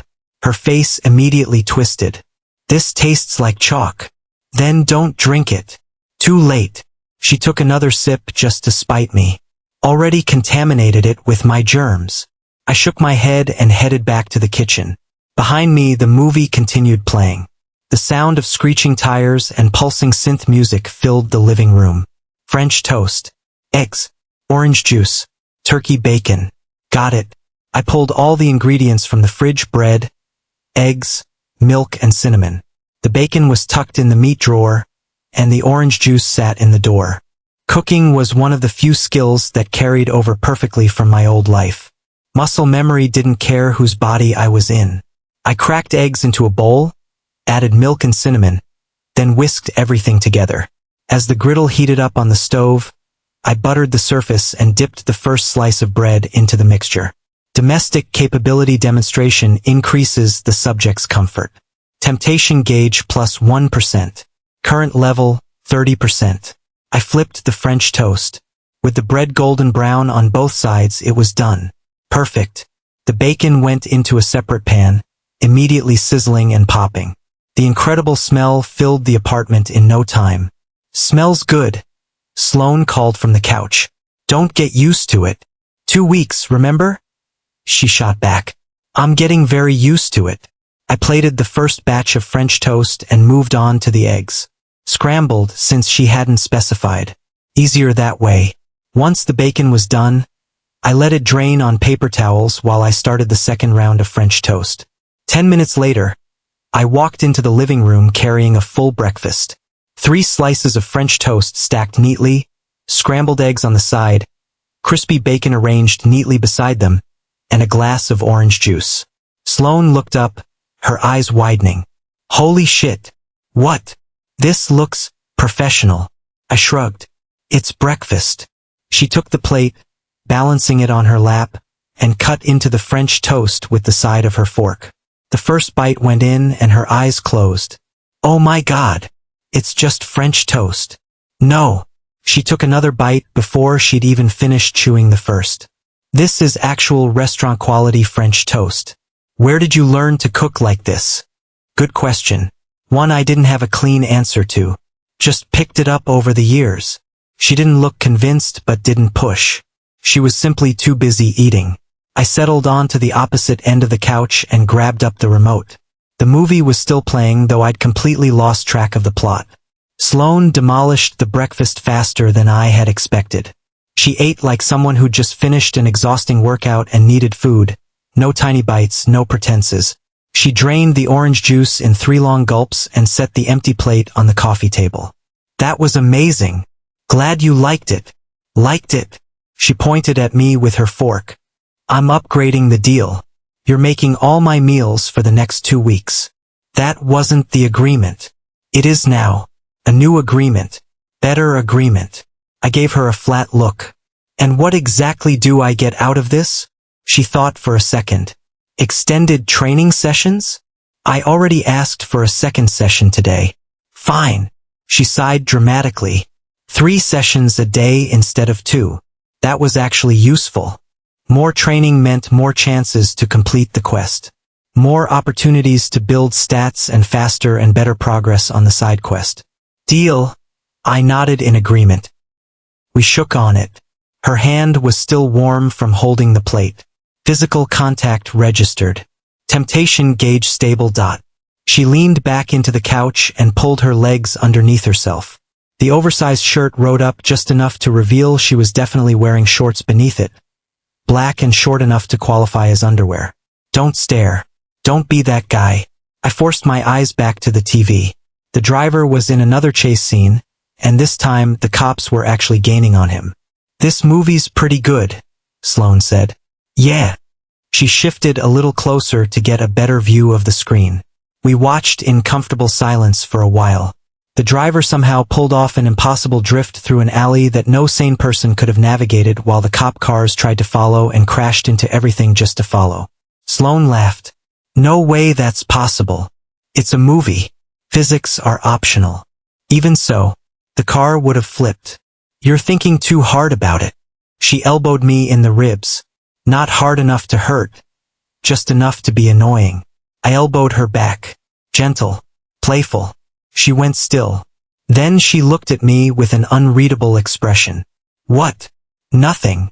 She turned back to the TV. You're just weird today. How am I being weird? I don't know. Different. More. She trailed off. More what? Present. I blinked. Like you're actually here instead of just existing in the same house. The words hit deeper than they should have. She wasn't wrong. The original Lucas had been quiet. Withdrawn. Most of his time was spent either locked in his room or hiding in the library. He rarely engaged with anyone and barely interacted with the household. I wasn't him. I couldn't be him. And apparently Sloane had noticed. Is that a bad thing? I asked. She shook her head. No, it's just different. Silence settled between us again while the movie continued. Eventually, the driver got caught, only to escape during the prison transfer. He then drove off into the sunset with the girl he'd fallen for during the heist planning. Then the credits rolled. Want to watch another one? Sloane asked. I checked the quest timer. 11 hours and 17 minutes. Can't. I've got some stuff to take care of. What stuff? Research for Halloran prep. Her expression shifted, the playful energy draining away. You're really doing this? Yeah. Even though it's stupid and dangerous and you're likely going to get hurt. Even though. She stood up abruptly, grabbed her empty plate, and stormed into the kitchen. Fine. Do whatever you want. Not my problem. The plate clattered into the sink louder than necessary. Warning. Subject's emotional state destabilizing. Temptation gauge decrease risk elevated. I followed her into the kitchen. She stood at the sink with her back to me, her shoulders tense. Sloane. What? I'm not trying to piss you off. Could have fooled me. I mean it. I know you think this is a bad idea, but I have to try. She spun around to face me. Why? What's the point? You're unmarked, Lucas. Halloran doesn't want you. The hero system doesn't want you. Why keep forcing it? Because I'm tired of being useless. You're not useless. Yes, I am. I've been living off Diane's charity for 9 years, taking up space, and contributing nothing. That's not true. It is. And you know it. I took a step closer. I need to do this. For me. Not for my parents. Not for anyone else. Just for me. Sloane's hands curled into fists at her sides, and her eyes glistened. Angry. Hurt. Maybe both. And when you fail the exam? She asked quietly. When you get rejected in front of everyone. Then what? Then I try again. There is no trying again. Halloran's entrance exam only happens once a year. You get one shot. Then I'd better make it count. She stared at me, searching my face for something. You're serious. Completely. She let out a frustrated breath. You're an idiot. Probably. She shook her head and wiped her eyes with the back of her hand before looking at me again. Fine. If you're going to be stupid about this, then I'm training you properly. No more going easy. You were going easy? Yes, dumbass. That was me being nice. She stepped forward and jabbed a finger into my chest. Starting tonight, you're getting the real training. The kind that makes people quit. I'm not going to quit. We'll see about that. She pushed past me and headed for the stairs. 8 o'clock, she called over her shoulder. Don't be late. A moment later, she was gone. The sound of her room's door closing echoed through the house. I stood alone in the kitchen. The sink dripped. The refrigerator hummed. Subject's emotional investment increasing. Recommended strategy. Continue current approach. Sincerity reads as vulnerability to the target demographic. Shut up, I muttered. I headed back upstairs to my room. I needed to do more research. Figure out what skills I should prioritize. What gotcha pulls would give me the most advantage. The quest timer hovered in my vision.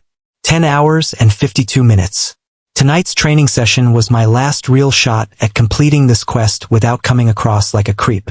I needed a plan that wouldn't make me hate myself. I opened my laptop and started searching. Combat skills for unmarked heroes. Successful Halloran applicants without aspects. Training regimens that didn't rely on powers. The more I read, the clearer the answer became. Speed and timing. Those were the advantages I could realistically develop. Not strength. Not durability. Those required either good genetics or being an aspect. But speed came from technique. Timing came from pattern recognition. Both were skills I could learn if I focused. The Oracle feed could give me an edge there. Real-time analysis. Threat assessment. Movement prediction. I spent the next few hours diving deep into combat theory. By the time I finally looked up, the sun had dipped lower in the sky, and the quest timer read 3 hours and 9 minutes. My stomach growled. I'd made breakfast for Sloane. I'd never made any for myself. I headed downstairs and threw things together to make myself a sandwich. Turkey and Swiss on wheat. Simple. Sloane's bedroom door was still closed. Faint music drifted through it. Something with heavy drums and aggressive vocals. I ate standing at the counter, thinking about tonight's training. What Sloane meant by real training. 1 hour and 17 minutes until training. Just under 3 hours until quest failure. I finished my sandwich, cleaned up, and headed back to my room to change into workout clothes. The quest timer continued its countdown. Relentless. Unforgiving. This was fine. Everything was fine. I had a plan. Sort of. Confidence levels detected. 34%. Survival probability unchanged. Thanks for the vote of confidence. Confidence is not required for success. Only execution is. Easy for you to say. I grabbed my water bottle and headed for the stairs. 7:59 p.m. Sloane's door opened. She stepped out wearing black leggings and a sports bra. Her hair tied back into a tight ponytail. Ready? She asked. No, not even a little bit. Yeah, I said. Let's do this. Sloane Fitzgerald knew exactly how this was going to play out. Lucas would try his best and put up a decent fight for someone with baseline human stats. Then she'd break him. Not permanently, but just enough to make him realize just how stupid this whole thing was. He stood across from her on the training mat, rolling his shoulders. The motion looked stiff. Amateur. We're sparring, Sloane said. Real sparring. Not the light stuff from this morning. Lucas's expression shifted and his jaw tightened. Okay. I'm going all out. I got it. No. She bounced lightly on her heels. I don't think you do. This isn't just a tag anymore. You're going to get hit. Hard. I know. God, he was so stubborn. They had lived together for 9 years, and she'd never seen him this determined about anything. The old Lucas would have backed down by now. Made an excuse. Disappeared into his room. This version of him just stood there with that calm expression, as if he actually believed he had a chance. And that pissed her off. She moved. Her fist slammed into his ribs before he could raise his guard. The impact sent him stumbling sideways.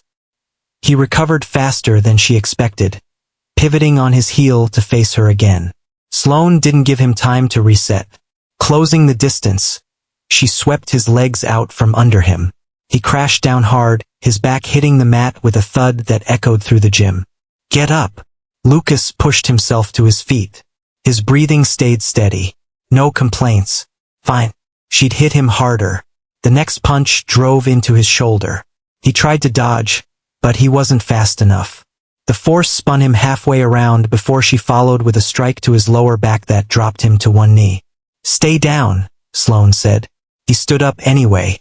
Something strange fluttered in her heart. A quick double beat that felt uncomfortable and wrong. She shoved the feeling aside.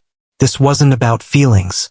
This was about forcing him to quit before he got himself killed trying to get into Halloran. Because if Lucas died during some stupid entrance exam, people would talk. They'd blame her for not stopping him. They'd say she'd let her housemate walk into a situation he never had a chance of surviving. That kind of reputation damage would follow her through her entire career. And beyond that, if Lucas died, she'd have to live with knowing she could have prevented all that from happening. That was unacceptable. "You're too slow," Sloane said, circling him. "Your guard drops every time you move, and you telegraph every punch 3 seconds before you throw it. Thanks for the notes." Lucas raised his fists again. Blood dripped from his split lip. When did she split his lip? Doesn't matter. Focus. Sloane attacked again. This time, Lucas managed to block the first strike. Pride flashed across his face. But it lasted less than half a second before her second punch slipped through and buried itself in his stomach. The air rushed out of his lungs, and he doubled over, gasping. She kicked his legs out from under him, making him hit the mat face first. "Stay down." Lucas braced his hands on the mat, pushed himself onto his knees, then onto his feet. That strange feeling in her chest happened again. Harder this time. Like her heart was trying to punch its way out of her ribs. This idiot. This absolute moron. He couldn't win. The gap between them wasn't something effort alone could overcome. She had years of training, a legendary aspect, and genetics that gave her every advantage against him. He had nothing, and he still kept getting up. "What's wrong with you?" The words came out louder than she intended. "You can't beat me. You can't beat anyone at Halloran.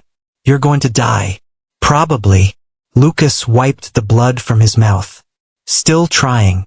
Sloane's hands heated on her own. Tiny sparks danced along her knuckles before she forced them back down. "Why?" she demanded. "What's the point of trying when you know you'll fail? Because failing after trying is better than never trying at all. That's the dumbest thing I've ever heard." "Yeah, well," he smiled through his blood-stained teeth. "I'm full of dumb ideas today." She punched him again. Harder. The punch connected cleanly with his jaw. His head snapped to the side, and he staggered 3 steps before his legs finally gave out. Down. Finally. Sloane stood over him, breathing harder than she should have been despite barely exerting herself. "Stay down this time," she said quietly. "Please." Lucas rolled onto his back and stared at the ceiling while his chest rose and fell in uneven rhythm. Good. He was done. She'd proven her point. He'd realize how hopelessly outmatched he was and finally give up on this suicide mission. Then his hand moved, planted against the floor. "No." Sloane's voice cracked. "Don't." He pushed himself onto his elbows.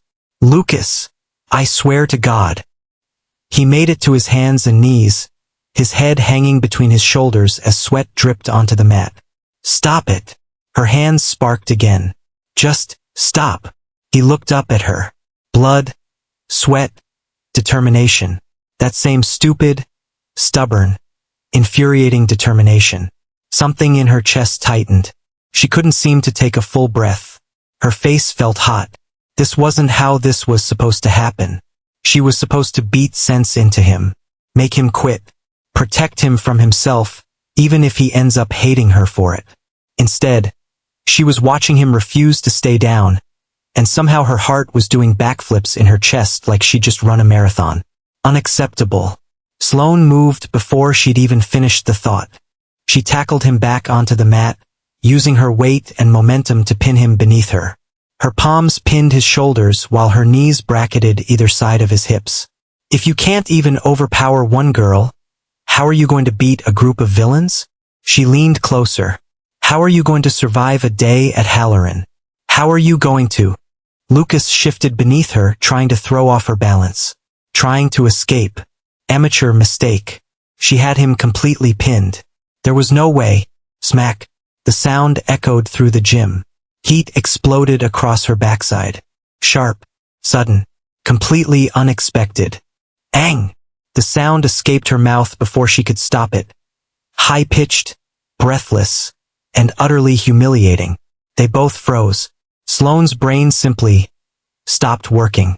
Every coherent thought dissolved into white noise, leaving only the phantom sensation of Lucas's palm against her ass through her leggings. Did you just? Her voice came out strangled. Wrong register. Too high. Lucas stared up at her with wide amber eyes. His hand was still half raised, as if his body hadn't quite completed the motion yet. I was trying to push you off, he said quickly. I didn't mean. You spanked me. I didn't mean to. You spanked me. Heat crawled up her neck and flooded her face. Her entire body felt like it had been dropped in boiling water. Tiny pops started crackling around her. Tiny detonations in the air. Subconscious. Uncontrolled. Her aspect was reacting on its own. Bad. This was bad. Get out. The words barely made it past her lips. Sloane. Get out. More pops. Louder. The training mat beneath them blackened with scorch marks. Lucas scrambled backward, getting to his feet faster than he had moved at any point during the session. I'm sorry, I didn't. Out. He ran. The door slammed shut behind him. Sloane remained exactly where she was, still kneeling over the exact spot she'd pinned him. Her aspect crackled randomly around her, scattering tiny explosions that would have hurt anyone if they were standing too close. Her hands shook. Her face burned. Her backside still tingled where he'd. Oh my God. She buried her face in both hands. Oh my God. Oh my God. Oh my God. I didn't stop running until I reached my room. The door slammed shut behind me, and I collapsed against it, my chest heaving in ragged breaths. So soft, I muttered. So soft, so soft, so soft. My palms still tingled. The memory of that firm curve beneath my hand kept replaying in my head in a loop. The way she'd made that sound. High, breathy, and absolutely not something I should be thinking about right now. Because Sloane had almost killed me. The air around her had started crackling with tiny explosions, which clearly meant her aspect had slipped out of control. One wrong move and I would have been blown clear across the gym. Worth it, though. Absolutely worth it. Party Popper main quest complete. Get that peach. Peach Party Popper. Objective. Smack Sloane Fitzgerald's ass within 36 hours. Complete. The notification blazed across my vision in brilliant gold text, complete with an over-the-top confetti animation. Congratulations, host. You have successfully completed your first main quest. Statistical analysis confirms optimal execution despite unconventional methodology. Physical contact achieved. Survival probability exceeded initial projections by 23%. Well done. I slowly slid down the door until I was sitting on the floor. Every inch of my body ached from the beating Sloane had given me. My split lip throbbed, and I was certain that my ribs would be covered in bruises by tomorrow. But none of that mattered because the timer was gone. The countdown that had been haunting the corner of my vision for the past 2 days had vanished. No more timer hanging over my head. No more threat of permanent mutilation on the table. A laugh escaped me before I could stop it. Couldn't help it. The sound came out half hysterical. Additional metrics. Subject, Sloane Fitzgerald's temptation gauge has increased by 8% during this encounter. Current reading, 38%. This represents the largest single-session increase recorded to date. Analysis suggests physical contact combined with vulnerability context produces exponentially higher returns than standard interaction. Recommendation. Continue this approach. 38%. I jumped her gauge by 8 points in a single training session. For a moment, the guilt tried to creep back in. The reminder that I was manipulating someone who'd known me since childhood. Someone who was genuinely trying to help me despite thinking my Halloran plans were suicidal. But then I remembered her face. The way she'd turned completely red. That adorable mix of pout, shock, embarrassment, and something else I couldn't quite put my finger on. So damn cute. The girl who could level buildings with her fists had been completely undone by one accidental ass grab. Not so tough now, I murmured to the empty room. Your current rewards are ready for distribution. Would you like to open them now? Yes, obviously yes. Processing. A new panel materialized before me. Unlike the standard notification, this one featured a sleek blue interface trimmed with elegant gold accents. Definitely much fancier than the usual one.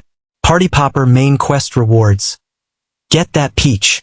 Peach Party Popper. Rewards. Beginner's Gift Pack X1. 500 scumbag points.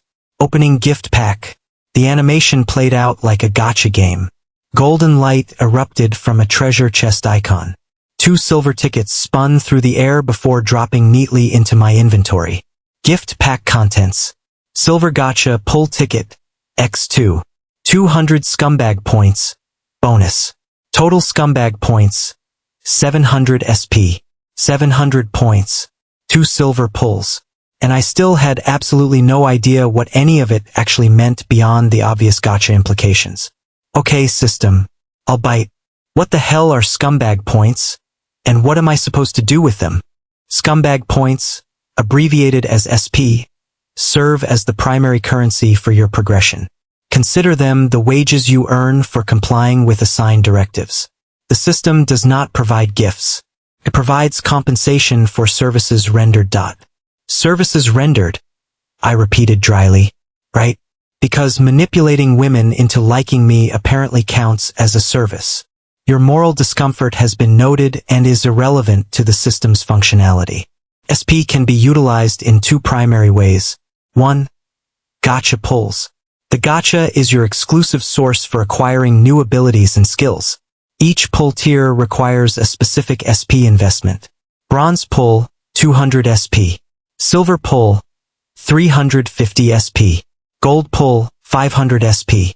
Higher tiers remain locked pending further performance evaluation. 2. Attribute enhancement.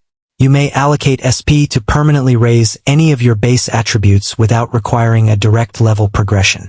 Cost scale according to the attribute's current value. Attributes 11 to 2010 SP per point. Attributes 21 to 30, 15 SP per point. Attributes 31 to 40, 20 SP per point. The pattern continues to increase at higher ranges. Greater specialization becomes progressively more expensive but remains available. I ran the numbers in my head.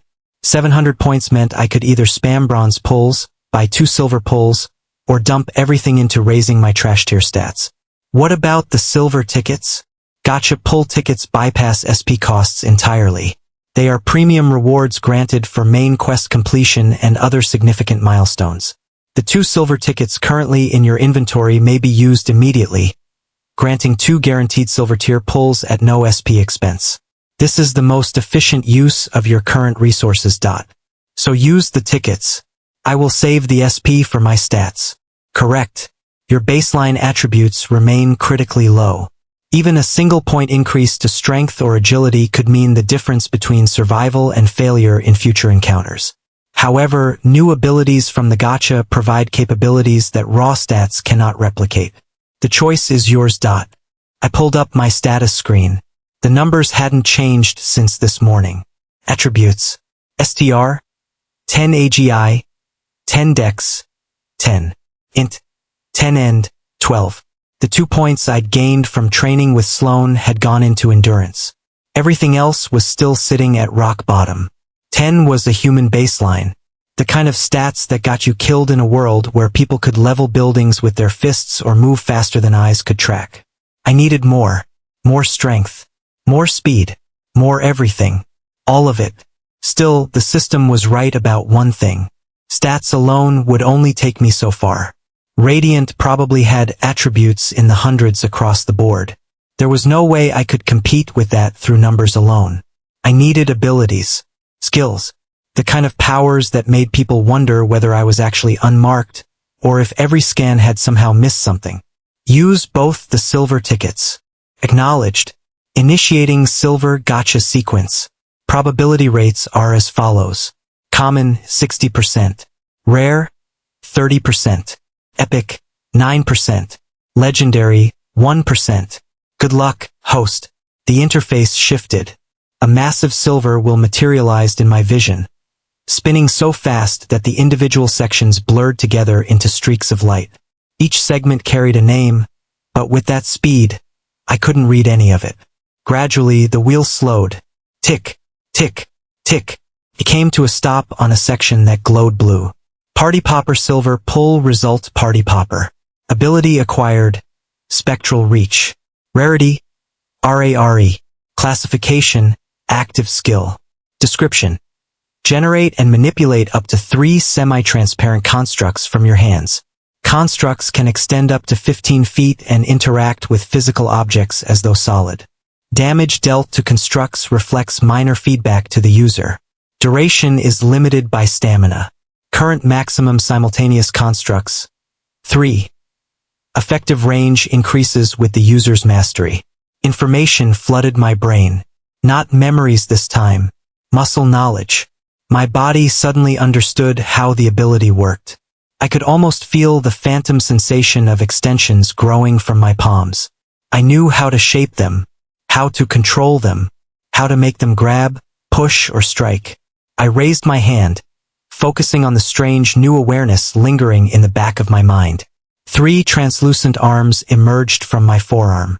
They looked like ghostly replicas of my own limbs, faintly amber and slightly see-through, but solid enough that I could see them interact with the air currents in the room. They responded the instant I thought about moving them. I reached toward my desk and tried picking up a pen. Holy shit! The constructs held the pen between themselves like runners in a relay race. I made them toss it back and forth, each movement perfectly synchronized. The sensation was weird, like having extra limbs that somehow existed and didn't exist at the same time.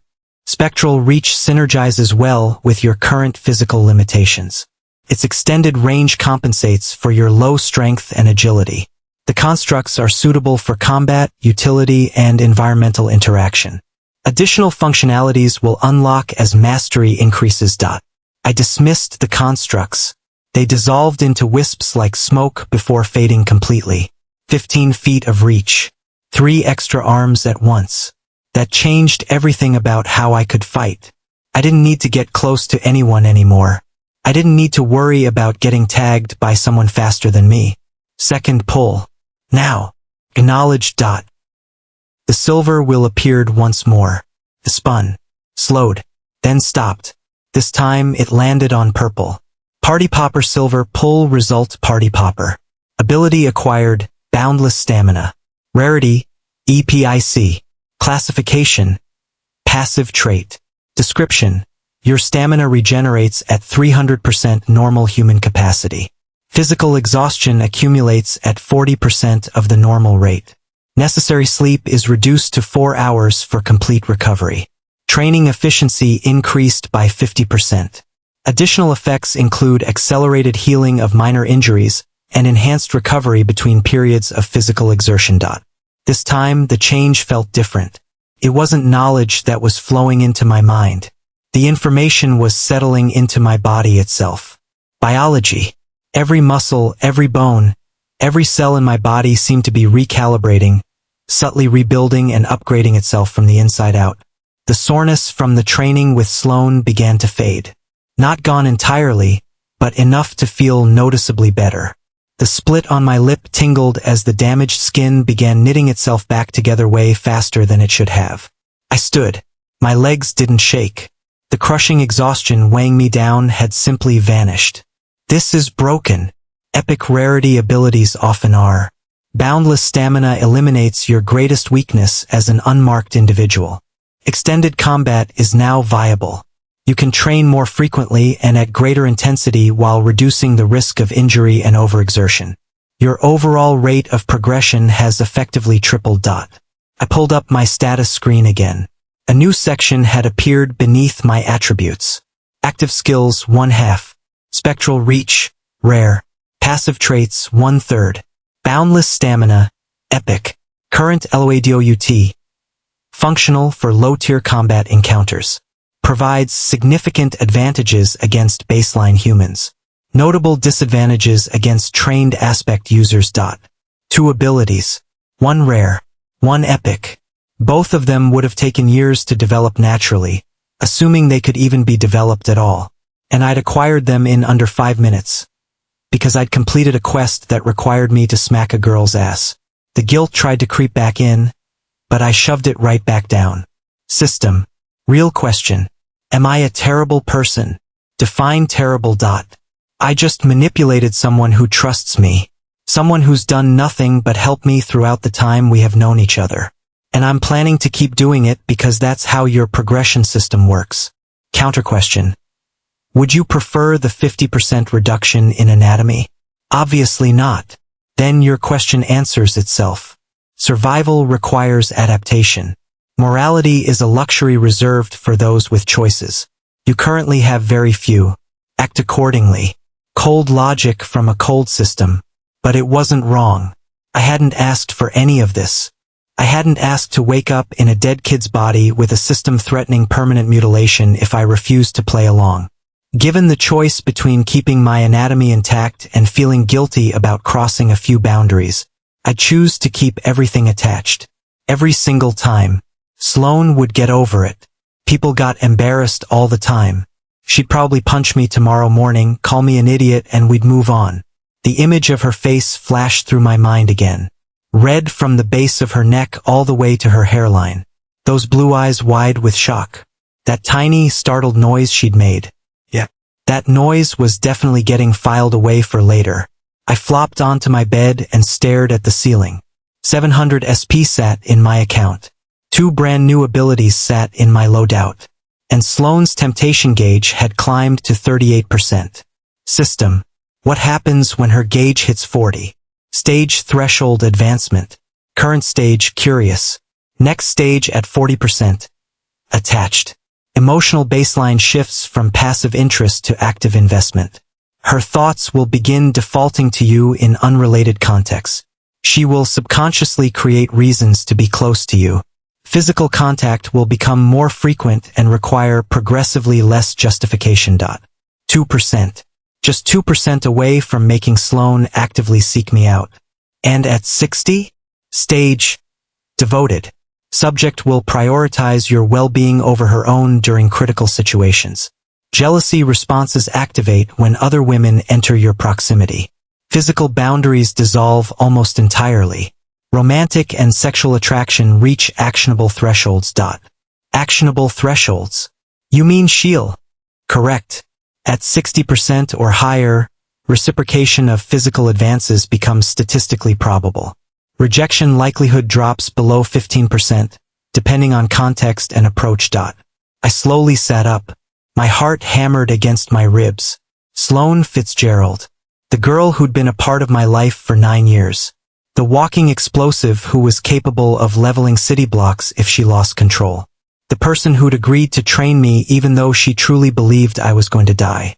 At 60%, she'd be genuinely into me, and I was already sitting at 38. Okay. I got to my feet and started pacing. Okay. Let's think about this rationally. You are incapable of rational thought regarding this subject. Your hormonal response indicates significant attraction despite your moral reservations.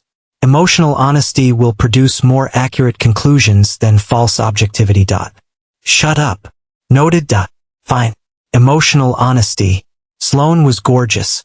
That wasn't up for debate in the slightest. Pink hair. Bright blue eyes. An athletic build with curves in all the right places. The leggings she wore during training left absolutely nothing to the imagination. And watching her move during combat was like watching a professional dancer who also happened to explode things. But it wasn't just her looks. She was capable, confident. She always seemed to know exactly who she was and what she wanted. That was incredibly hot. The fact that whenever that confidence cracked and she got flustered, somehow that only made her even more appealing. So yeah, if the system wanted me to raise her gauge to 60 and beyond, I wouldn't exactly suffer through the process. The guilt could take a number and wait its turn. Alright, system. I'm in. What's the next quest? Main quest queue updating. Please wait. I waited. The interface flickered before a new notification appeared. New quest. Quest details will be revealed once the current cooldown period expires.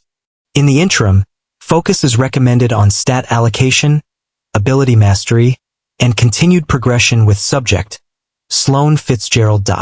Training sessions provide optimal cover for gradual physical contact escalation. Preparing morning meals demonstrates domestic capability and raises comfort metrics. Evening sessions offer elevated vulnerability windows with a high probability of successful boundary testing. Strategic recommendation. Use the SP to raise all your primary stats to 15 each. This meets the minimum threshold expected of hero candidates. The remaining SP can be reserved for emergency allocation or secondary stat boost once you hit a threshold. Do it. Bring everything to 15. Acknowledged. Allocating SP. This will be uncomfortable. Pain exploded through my nervous system. Every muscle in my body seized. My bones felt as though they were being stretched and crushed at the same time. My tendons burned. My joints popped and crackled as they restructured themselves down to the cellular level. I collapsed onto the bed, biting down on my pillow to keep from screaming. Then, just as suddenly as it began, it stopped. I lay there gasping for air as sweat soaked through my shirt and my hands trembled uncontrollably. But when I stood up, everything felt different, lighter. My body responded to my thoughts faster, almost without any delay. The gap between thinking to move and actually moving had shrunk. I threw a punch into the air. The strike came out effortlessly, clean, sharp, and undeniably faster than before by a noticeable margin. Status update. STR 1015, plus 5. AGI 1015, plus 5. Dex 1015, plus 5. Int 1015, plus 5. End 1215, plus 3. Remaining SP 470. 5 points didn't sound like much. The difference, however, was night and day. I didn't suddenly feel powerful. I wasn't some martial arts prodigy after all. But I finally felt competent. Not good, not great, but competent. Like I might actually survive the Halloran entrance exam instead of dying in the first 5 minutes. System. Probability assessment. Current chances of passing the entrance exam. Calculating. Current probability. 8.3%. This represents a significant improvement over your previous 1.2% baseline. Contributing factors include newly acquired abilities, enhanced attributes, and ongoing combat training with a legendary tier aspect user. Further progression required for meaningful success probability. Recommendation remains unchanged. Complete quests, raise gauges, and acquire more abilities. 8%. Still terrible odds. But it was a hell of a lot better than 1% by a long shot. My gaze drifted to my bedroom's closed door. Sloan was somewhere in this house, probably still mortified about what happened. Maybe she was even plotting my murder. Definitely not thinking about it as much as I was. 47 hours until the next quest dropped. 3 months until the Halloran exam. And a progression system that required me to seduce women if I wanted to gain power. This is the dumbest Isekai ever. Correction. This is your life now. Adjust accordingly. Yeah. My life now. I flexed my hand and watched as 3 spectral arms materialized from my forearm. They moved with perfect fluidity and responded instantly to every thought. Not bad for day 2. I dismissed the constructs and headed for the shower. Training started again tomorrow morning at 6:30. Sloan would probably try to kill me for real this time. Fortunately, I had boundless stamina now. She could beat me up all day, and I'd just keep getting back up. And if I played my cards right, her gauge would reach 40% by the end of the week. Game on. I stared up at my ceiling and mentally reviewed my new stats. 15 across the board. The minimal level of competency expected from a hero candidate at a third-rate academy. Not impressive, but not pathetic either. My phone buzzed. 6:15 a.m. Time to get moving. I rolled out of bed and changed into my workout clothes. A plain black t-shirt and gray athletic shorts. Nothing fancy. Who cared about fashion when an ass-kicking was waiting for me? The memory of yesterday's training session resurfaced in my mind. My hand on Sloane's backside. That tiny sound she'd made. Her face turning bright red. The mini explosions popping around the gym. Yeah. This morning was gonna be awkward as fuck. System. What's the probability of Sloane murdering me today? Current calculation. 18.7% chance of significant bodily harm. 0.4% chance of actual homicide. Analysis. Subject is likely to express anger through training intensity rather than direct violence. Her combat conditioning includes strong aversion to causing permanent harm to training partners. Somehow that's comforting. It wasn't intended to be. I made my way downstairs, each step feeling lighter than it had yesterday. The stat increases were no joke. My body moved with a smoothness that still felt alien, like I had suddenly started operating a character with better controls. The rhythmic thuds of heavy impacts echoed from the gym. Sloane was already there, which meant she'd gotten up even earlier than usual. Not exactly an encouraging sign. I stopped at the doorway. Sloane stood before the heavy bag, driving punch after punch into it hard enough to make the chain creak ominously. Each impact sent the bag swinging violently. Her form was perfect, shoulders rotating into every strike, hips pivoting, and every ounce of power flowing cleanly through her body. Her pink hair was tied back in a tight ponytail, and sweat darkened her tank top, making it stick to her skin. She wasn't just hitting the bag. She was trying to erase it from existence. Cleared my throat. Sloane's head snapped toward me, and her blue eyes locked onto mine. Have you ever stared into the eyes of someone who seemed to be calculating the most efficient way to dispose of your body? That was the look Sloane gave me. Not anger. Something colder. The kind of expression that looked like it was already calculating every entry and exit wound. Good morning? I offered. Sloane's jaw tightened. The air around her hands shimmered with heat, and tiny sparks danced between her fingers. My phone vibrated in my pocket. I'd never been so thankful for a completely meaningless notification in my life. Oh, would you look at that? I pulled it out. Important call. Very important. Life-changing stuff. I should take this upstairs.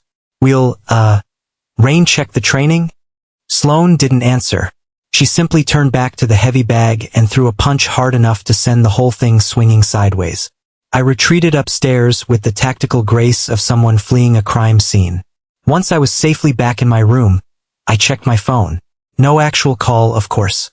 Just a random app notification. My savior was a burrito delivery coupon. So that went well. Conflict avoidance detected. Recommendation.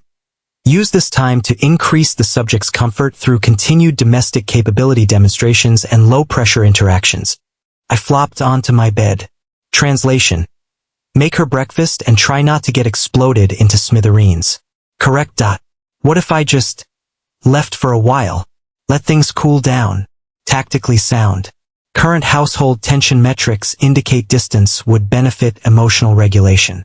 Recommendation. Return before 9 a.m. to fulfill breakfast obligation. The system had a point. I needed to get out of this house before Sloane decided to use me for target practice. But where would I go at 6 in the morning? I pulled up the calendar on my phone, trying to figure out what day it was. May 12th, which meant school was out, both high school and college. According to the memories floating around in this head, Lucas Belmont had graduated with honors and gotten accepted to Straighten University. A perfectly respectable college for normal people with normal aspirations. But I wasn't normal anymore. I had a gotcha system jammed in my brain and spectral arms that could reach 15 feet. Going to Straighten would be like using a Ferrari to deliver newspapers. Heroes were the ones who made the real money in this world. The top 10 pulled in millions every year. Radiant's net worth alone exceeded that of most small countries. I hadn't asked for the second chance at life, but I'd be damned if I wasted it bagging fries or sitting in some cubicle while people with powers lived like gods. The mall didn't open until 9. I could kill a few hours there, then come back with a peace offering in the form of some fancy breakfast. Sloane couldn't stay mad at me forever if I stuffed her with enough calories. I changed into jeans and a black hoodie, grabbed my wallet, and headed for the front door. Behind me, the steady thuds of Sloane's continued assault on the heavy bag followed me out of the house. The morning air hit me with a pleasant chill. Spring in Verano meant cool mornings and warm afternoons. Perfect weather for wandering aimlessly while contemplating your new supernatural abilities and how not to die before getting a better chance to use them. With nowhere particular to go until the mall opened, I decided to take a walk around the neighborhood. The Fitzgerald estate sat in Creston Hills, where every house looked like it belonged on the cover of a magazine, and every lawn had been manicured by someone making minimum wage. The streets were empty and quiet this early, with only the occasional jogger or dog walker giving me a curious glance. I found a coffee shop that had just opened and ordered the largest black coffee they had. The barista looked at me as though I'd asked for liquid cocaine. "You want anything in that?" she asked. "Just darkness and regret," I replied. She laughed. "Bad morning. You could say that. Life gets complicated when you're trying to become a hero. You're going for Halloran?" I nodded. "Aspect. Unmarked." Her expression shifted to pity so quickly it should have given her whiplash. "Oh well, good luck with that." Everyone reacted the same way. It was like I just told them I was planning to climb Mount Everest in flip-flops. Maybe I was. "Thanks for the vote of confidence," I said, taking my coffee. The barista shrugged. "Just being realistic. My brother tried for Halloran twice. He's got a solid aspect 2 metal manipulation. Still didn't make it. Where is he now?" "Working here," she said, gesturing toward the back room. "Pays the bills while he tries to get an independent license." That was the reality for most people. Even if you had powers, the hero system had limited slots. The academies took the best of the best, and everyone else either ended up with normal lives, or tried going vigilante and eventually got arrested. I left the coffee shop and continued walking, letting my feet decide the route while my mind worked through one possibility after another. By 8:30, I'd covered several miles and drained the last of my coffee. The mall would be opening soon, so I turned in that direction. The Verano Heights Mall was a sprawling maze of glass and steel. At this hour, it was mostly empty, with just employees preparing their stores and a handful of elderly mall walkers doing their morning laps. I wandered through the quiet corridors, glancing at window displays while trying to figure out why I was even here. Was I hiding from Sloane? Planning to buy an apology gift? Or was I just killing time? My stomach grumbled. Right. Breakfast. Most of the food court was still closed, but one breakfast spot had just opened. I ordered eggs and toast and settled at a table overlooking the central atrium. As I ate, I watched the mall slowly come to life. Security guards made their rounds, janitors polished the floors, and the first wave of early shoppers began to walk in through the entrances. At 8:55, my phone buzzed. Reminder. Subject Sloane Fitzgerald expects breakfast as per agreement. Current irritation metrics indicate failure to deliver would result in significant relationship damage. Yeah, I'm on my way. I finished eating and headed to the grocery section of the department store. If I were going to make peace offerings, I might as well make them convincing. 20 minutes later, I was headed back to the Fitzgerald estate with bags full of gourmet breakfast ingredients. The walk back gave me time to strategize my approach. If Sloane were still in murder mode, I'd just leave the food and make a strategic retreat. If she seemed willing to hear me out, I would apologize. And if she wanted to talk about what happened, well, we'd cross that bridge when we came to it. I slipped in through the side entrance that led straight into the kitchen, hoping to avoid running into Sloane until breakfast was ready. The house was quiet. Either she was still in the gym, or she'd gone back to her room to continue plotting my untimely demise. I unpacked the groceries and got to work. The thick-cut bacon went into the oven. Fresh blueberries and strawberries were washed and set aside. A mountain of hash browns sizzled away in a pan while the eggs waited for their turn. The piece de resistance would be stuffed French toast, thick slices of bread, soaked in a vanilla custard, filled with cream cheese and fresh berries, then pan-fried to golden perfection. I was so focused on cooking that I didn't notice Sloane until she spoke. What's all this? I jumped, nearly flipping an egg onto the floor. Sloane stood in the kitchen doorway, fresh from the shower, wearing shorts and an oversized t-shirt. Her damp hair hung loose around her shoulders. "Breakfast," I said, stating the obvious. "As promised." Sloane crossed her arms. "I figured you were bailing on our deal after you ran away from training." "I didn't run away," I said. "I tactically retreated." "Oh, is that what we're calling it now?" I flipped the hash browns. "Look, about yesterday." "We're not talking about yesterday," Sloane cut in, her cheeks immediately flushing. "Yesterday never happened." "Fine by me. Yesterday's officially been erased. Deleted from the timeline. It never existed." The corner of Sloane's mouth twitched upward before she quickly forced it back into a scowl. "So what is all this then?" she asked, gesturing toward the elaborate breakfast in progress. "It's me keeping my end of our bargain. I make you breakfast for 2 weeks, you train me. Simple transaction. Even after I was planning to murder you this morning? Were you?" "I am still considering it." I nodded solemnly. "Well, maybe this will change your mind." I plated the first piece of stuffed French toast, drizzled it with maple syrup, then finished it with a perfect dusting of powdered sugar before sliding the plate toward her. Sloane's eyes widened just a fraction. She tried to maintain the annoyed facade, but I could see it cracking. "Bone apple teeth," I said. Sloane rolled her eyes, then focused on her food. A few bites later, she let out a soft, involuntary sound of pleasure that did something interesting to my internal temperature. "This is amazing," she admitted grudgingly. "I know. And you're still an ass." "I know that too." She finished her French toast clean, then silently held out her plate for seconds. I served the rest of breakfast, eggs, bacon, hash browns, and more French toast, and we ate in a silence that somehow managed to be both awkward and comfortable. The kind of silence you only achieve after slapping the ass of someone you've known for 9 years. "Training starts again tomorrow morning," Sloane finally said, breaking the silence. "Don't be late." "I'll be there. No tactical retreats anymore." She stood and carried her plate to the sink. As she walked behind me, I felt a sharp smack across my backside. I yelped and spun around. Sloane was already at the kitchen door, wearing a smug, thoroughly satisfied smirk on her face. "Now we're even," she said before disappearing down the hallway.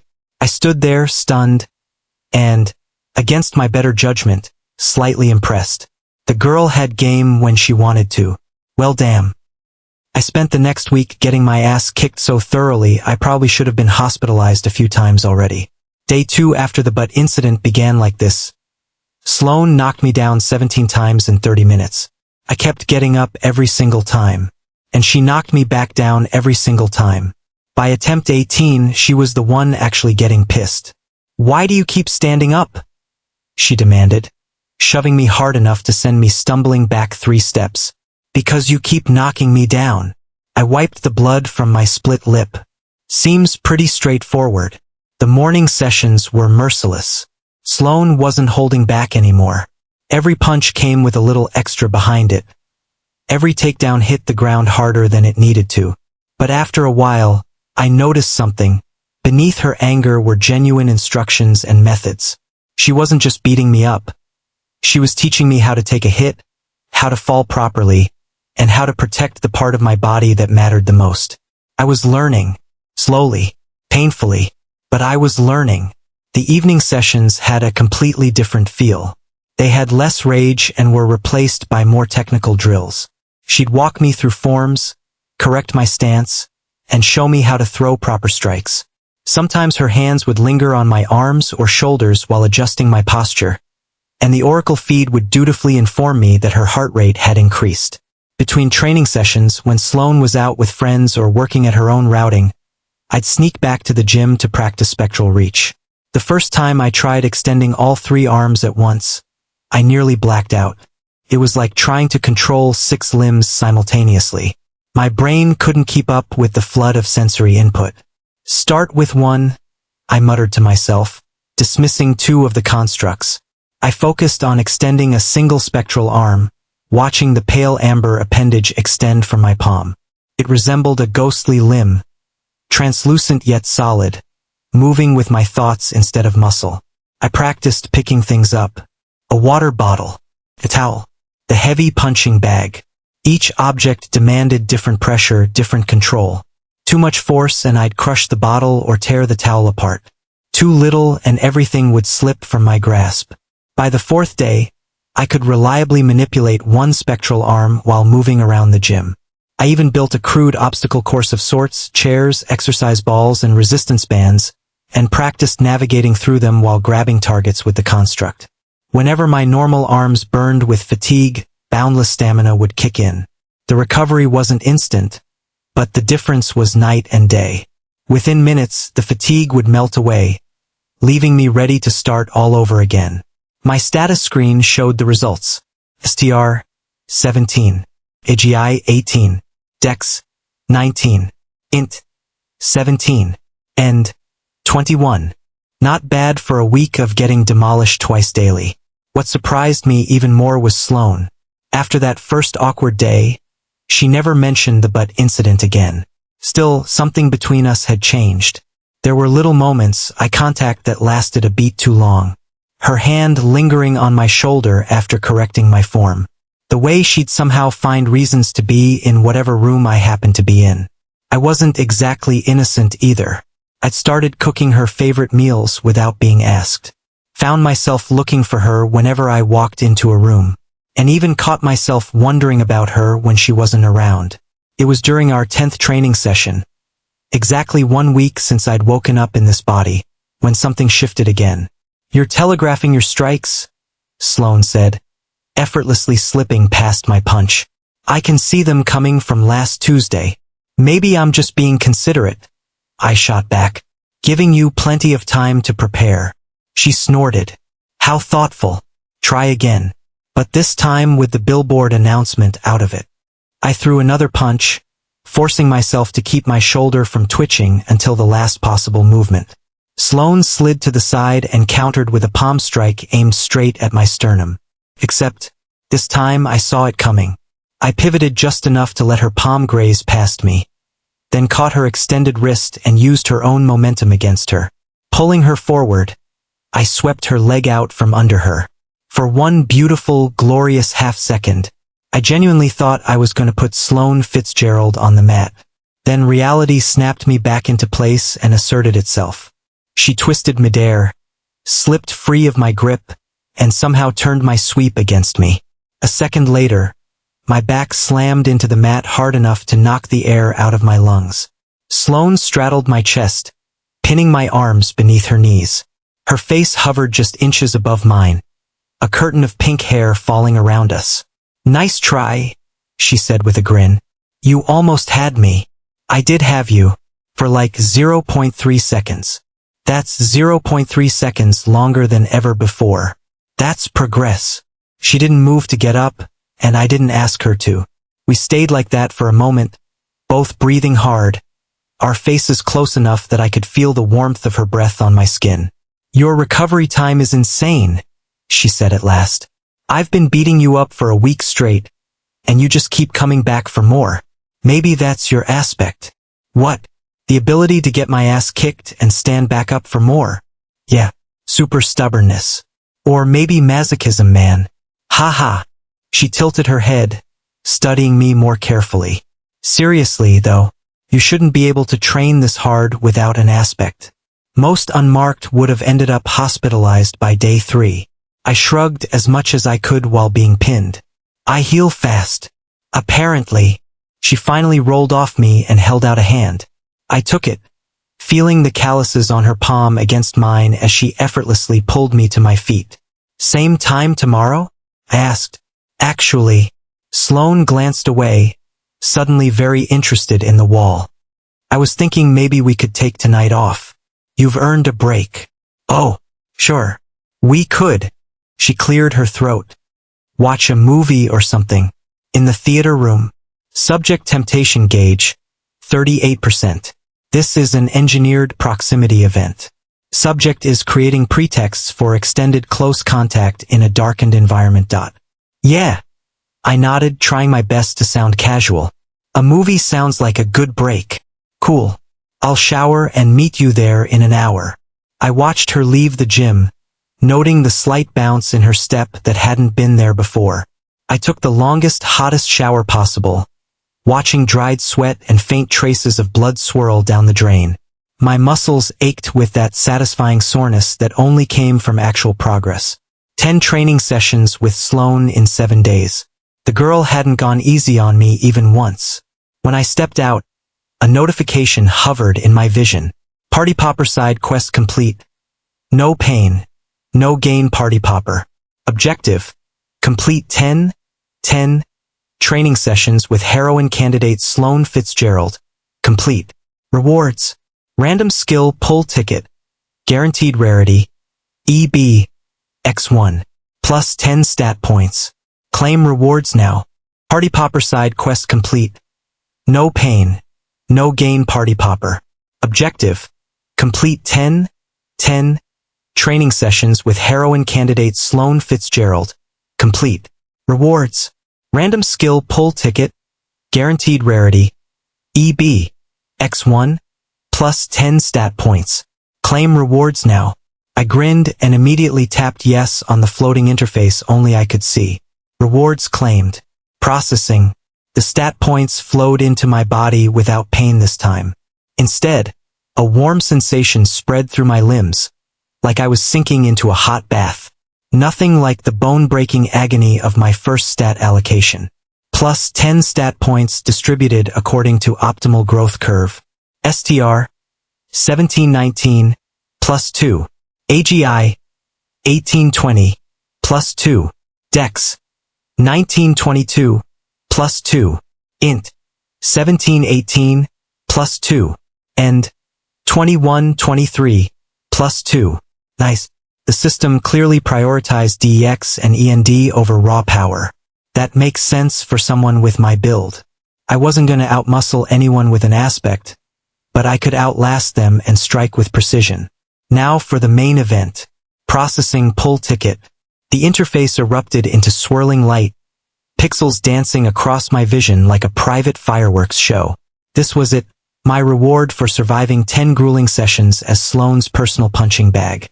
The gotcha animation started spinning faster, colors blending into a kaleidoscope that only I could see. Come on, I muttered, crossing my fingers. Papa needs something better than ghost arms. Pull complete. Displaying results. The light coalesced into a shimmering card that slowly rotated in my vision with all the production value of a 5-star drop. Its edges caught the light and gleamed. Elegant streams of particles spiraled around its border. The system had never bothered going this hard on presentation before. My previous pulls had just appeared as nothing more than flat text notifications. This one had music. Oh shit! I breathed. My pulse kicked into overdrive. This was it. The big one. Epic at the very least. Maybe even legendary. The animation budget alone screamed that the system considered this important. I watched the card complete another slow rotation. Fire fists, lightning, time dilation, teleportation. Hell, I'll even take super strength, as long as it doesn't make me look like a gym rat. My grin stretched wider. Come on, Lady Luck. Don't let me down. The card hung in the air for another beat, shamelessly milking the moment for everything it was worth.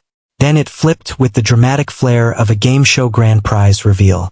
Glowing letters materialized across its face. Party Popper gotcha pull result Party Popper. Ability acquired, dampen. Rarity, trash. Classification, active skill. Description. Upon physical contact with an object, the user may render its surface slightly moist, as though exposed to mild condensation. No other properties are affected. I stared. Then I kept staring. You're fucking kidding me. My eyes remained fixed on the floating text. That's it? That's the whole skill? I can make things wet. Correct. You now possess the ability to generate a small amount of moisture on any surface you touch. But what's the point? What does it do? It makes things slightly wet. That is the entirety of its function. I I dropped down hard on my bed and dragged both my hands through my hair. 10 training sessions. 10 straight sessions of getting my ass handed to me by Sloan. And my reward was what? The ability to give slightly clammy handshakes. This is bullshit. Is there seriously no combat application? Can I short-circuit electronics? Make the floors slippery to make opponents fall? Anything? Combat application. Negligible. You could theoretically make a doorknob feel recently used or ensure you never have to lick an envelope again. Fuck you. I snarled at the system. This is a joke, right? There's a real skill hiding behind this prank. This is not a joke. Dampen is a statistical inevitability within the gacha framework. Someone has to get the bottom-tier results. Today, that someone is you. I flopped backward onto my bed and stared blankly at the ceiling. So now my loadout is ghost arms, unlimited stamina, and the power to make things slightly moist. I sighed. I'm basically a sweaty ghost with good cardio. That is an accurate assessment of your current capabilities. I hate you. I genuinely hate you. Your emotional response has been noted and filed under Predictable User Reactions, Gacha Disappointment Category B. I suddenly sat upright again as a horrible thought occurred to me. Wait, if the skill was complete garbage, why was the animation so fancy?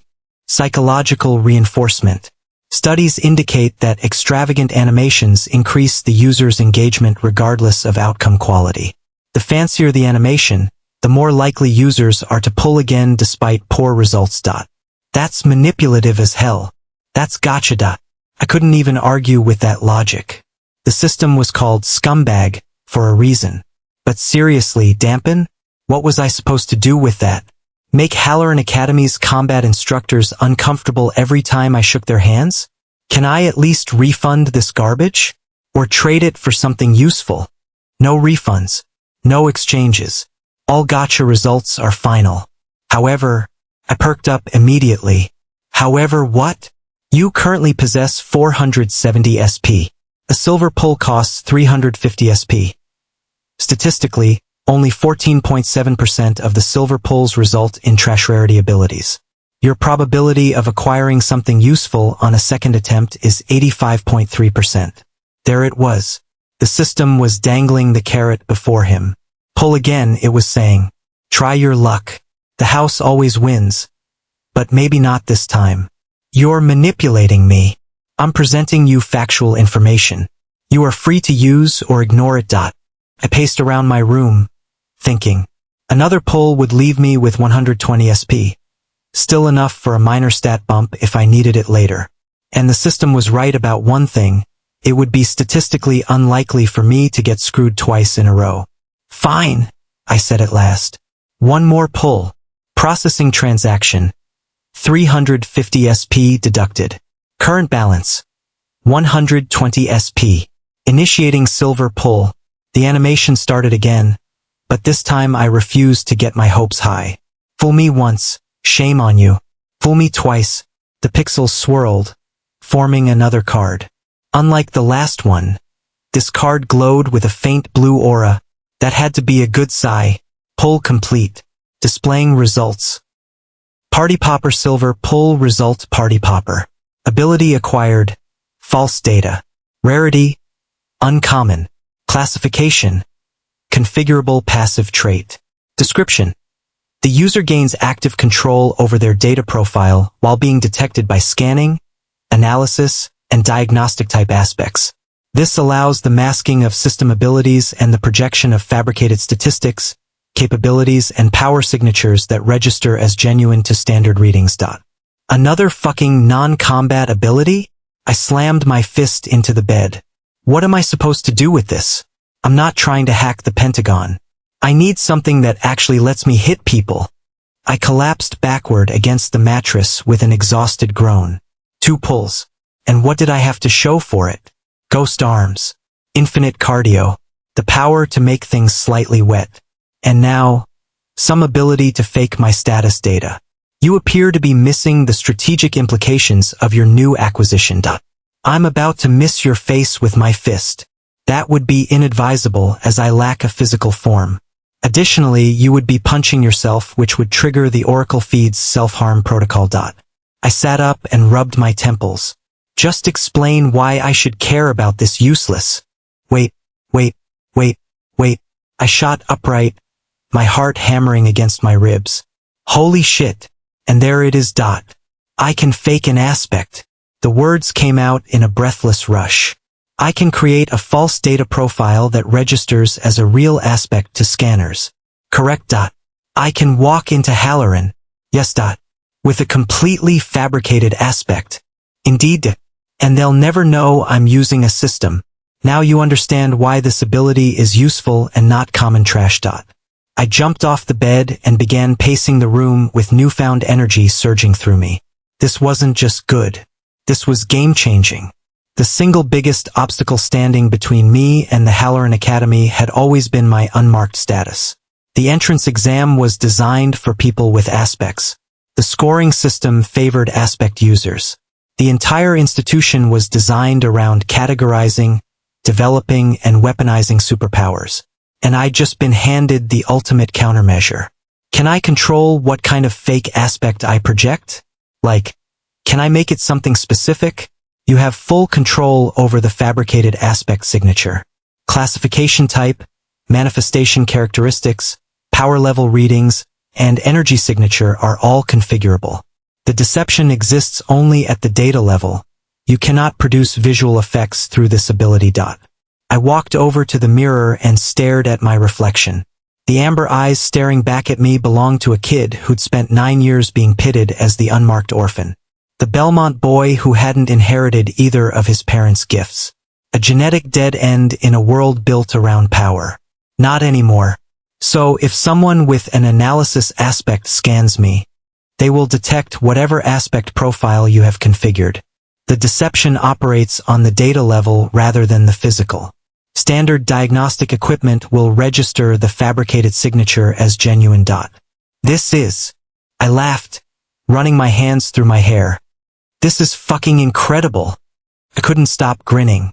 The kid in the mirror looked half crazy, amber eyes shining bright with endless possibilities. I need to design my fake aspect. Something believable for my build and background. Nothing too flashy. I don't want to draw unnecessary attention. Just enough to get me through the door. I tapped my fingers against my thigh. Something that explains why I can fight without obvious powers. Would you like suggestions based on your current loadout? Hit me. Given your spectral reach ability, you could fabricate a channeler class aspect specializing in long-range force manipulation. This would conceal your actual ability while remaining consistent with any observed effects. I nodded slowly. Not bad. What would we call it? Common naming conventions favor simplicity and descriptiveness. Suggestion names: Phantom Touch, Kinetic Projection, Force Extension. Phantom Touch, I repeated, testing the name. Class 1 Channeler. Rare rarity would feel believable without raising too many flags. Projects visible force capable of manipulating objects at a distance. Configuring parameters now. Aspect core location. Hands. Most channelers project from their hands or eyes. Processing. The system interface flashed and I felt something shift within me. Not physically, but mentally. It was like a new layer of awareness was settling into place, as though a program had just finished installing itself into my mental operating system. Configuration complete. False data. Phantom Touch is now your active profile. All standard diagnostic scans will register you as a Class 1 channeler with rare tier projection abilities. I laughed again, louder this time. 9 years of being unmarked, erased by a single ability. 9 years of sympathetic looks, lowered expectations, and quiet disappointment. Gone in an instant. I flopped onto my back and stared at the ceiling. This changed everything. I wasn't just another unmarked kid trying to climb Mount Everest in flip-flops anymore. I was officially a rare class aspect user applying for Halloran Academy. Still an underdog, but now a legitimate contender. Sloane's going to flip when she sees this, I murmured. Then another realization hit me like a truck. Wait, Sloane's going to see this. Probability of subject Sloan Fitzgerald checking your IHL registration status within the next 24 hours. 87.6%. Fuck. I jumped up and started pacing again before I even realized it. She knows I'm unmarked. Everyone knows I'm unmarked. I've been unmarked my entire life. If my status suddenly changes overnight, this presents a significant narrative complication. No shit. I dragged both hands through my hair. I need a story. Something people will actually believe. Analyzing plausible scenarios. Late manifestation. I muttered suddenly. That happens, right? People who were considered unmarked suddenly developed an aspect later in life. Late manifestation occurs in approximately 0.6% of the population previously classified as unmarked. It is typically triggered by extreme emotional or physical stress. The average manifestation age in such cases is 14.2 years, making your case unusual but not unprecedented. Perfect. I started pacing faster as the pieces clicked into place. Training with Sloan pushed me to my limits. The pressure of preparing for Halloran, the constant physical stress. Then something finally snapped into place. This explanation has a 72.3% probability of acceptance among your immediate social circle. And it's not even really a lie. I summoned my spectral arms into existence. The translucent limbs extended from my forearms and hovered effortlessly in the air. I actually can manipulate things at a distance now. The system gave me a real ability that lines up with the fake aspect I'm registering. I dismissed the spectral constructs and sat down at my desk, pulling up more information about late manifestations on my laptop. I needed details, how it typically feels, the physical symptoms, and the tests IHL runs to confirm new manifestations. I'll say it happened during training tonight, I muttered, scrolling through a medical journal article. When Sloan knocked me down for the 100th time, something just snapped into place. Additional recommendation. Physical manifestation events typically produce visible effects. You should create evidence of environmental disruption to support your claim. Good point. I glanced around my room. I mean, I could knock some stuff over. Maybe even crack the window. Warning, warning. Subject Sloan Fitzgerald is approaching your location. ETA, 37 seconds. What? I shot to my feet. Already? But the movie doesn't start for a while. Subject appears to be excited. Elevated heart rate and increased movement speed detected. Shit. I glanced around frantically. I'm not ready. I need more time to get the story straight. Unfortunately, time manipulation remains outside my current functionality. Not helpful. I took a deep breath. Okay, I could handle this. I just had to act surprised when she told me what she'd discovered. A rapid knock on my door made me flinch despite my mental preparation. Lucas. Sloane's voice came through the door, practically vibrating with energy. Ready to watch the movie? I sprang to my feet, my heart pounding against my ribcage. Coming, I shouted, frantically looking around for clothes. Where did I put my... The door swung open before I could finish the thought. I got bored waiting and found this movie where they... Sloane froze mid-sentence in my doorway, her pink hair spilling over her shoulders. She wore an oversized black t-shirt that slipped off one shoulder and tiny sleep shorts that barely covered anything. The sight of her bare legs sent my brain into temporary shutdown. She hadn't knocked. She never knocked. 9 years of barging into each other's rooms had long since eliminated that particular social nicety between us. But this time was different. This time I was completely naked. See, I'd just gotten out of the shower and decided air drying was the sophisticated approach while I researched late aspect manifestations. It had never occurred to me that Sloane personal boundaries are for other people. Fitzgerald would burst in without any warning. Our eyes met for one excruciating second before her gaze drifted lower. Much lower. Her blue eyes widened into perfect circles, and her mouth slowly fell open. Time seemed to stretch into an eternity as I watched as realization spread across her face. Then she looked back up at my face. Then down again. Then she screamed. Not a horror movie scream. A genuine, my brain just short-circuited scream that probably woke up half the neighborhood.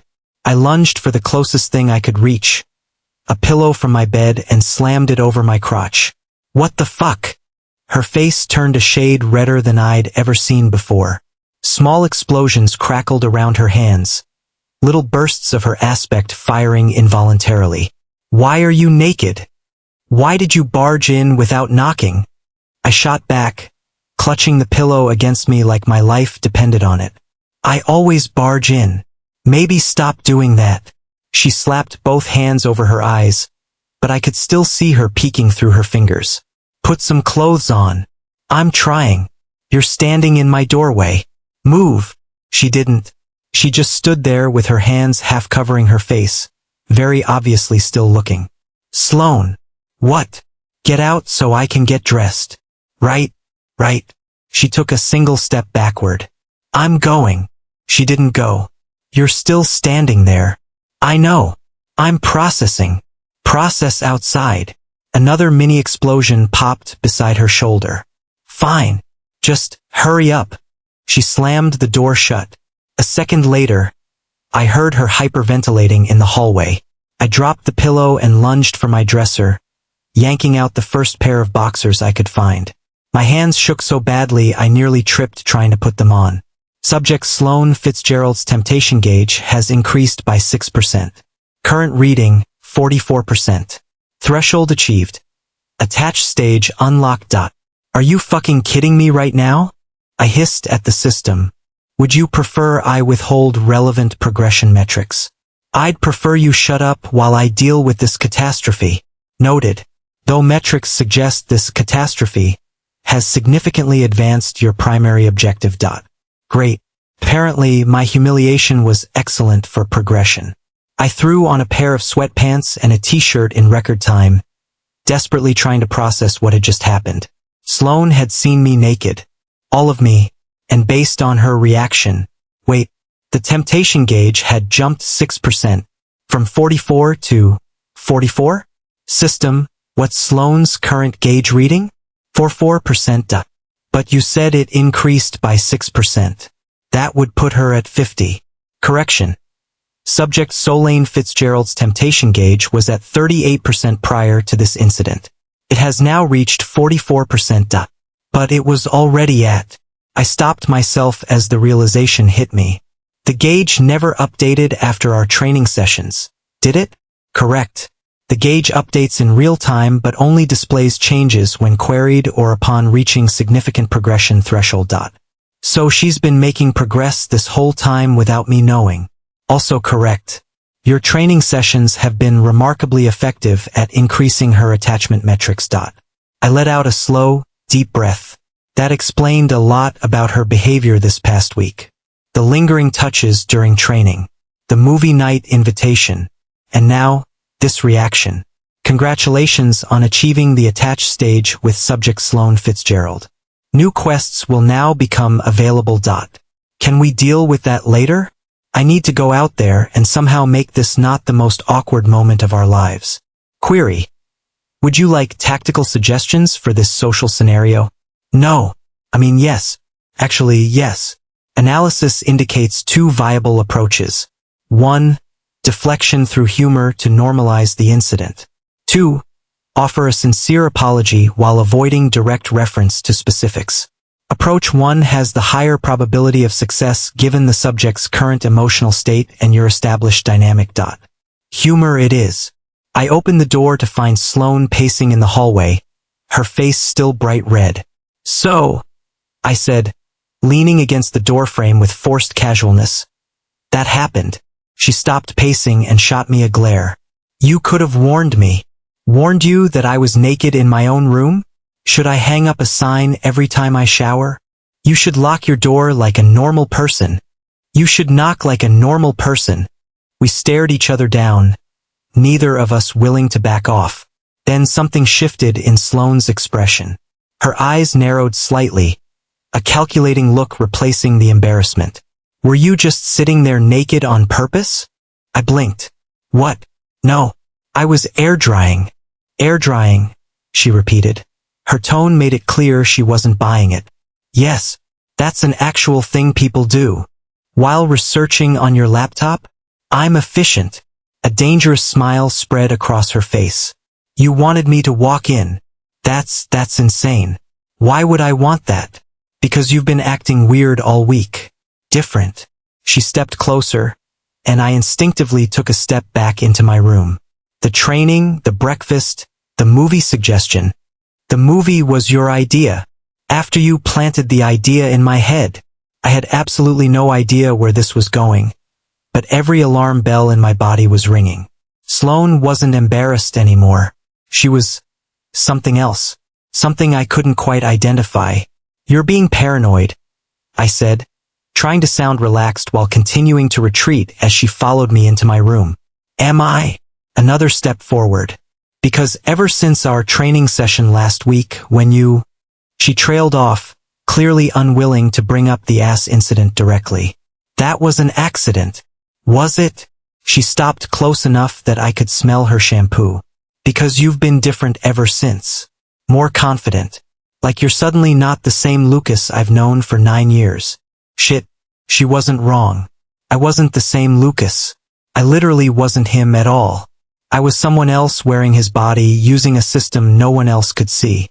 And somehow, she'd noticed it. People change, I said, forcing myself to sound casual despite my racing pulse. Maybe I'm just tired of being the unmarked kid everyone feels sorry for.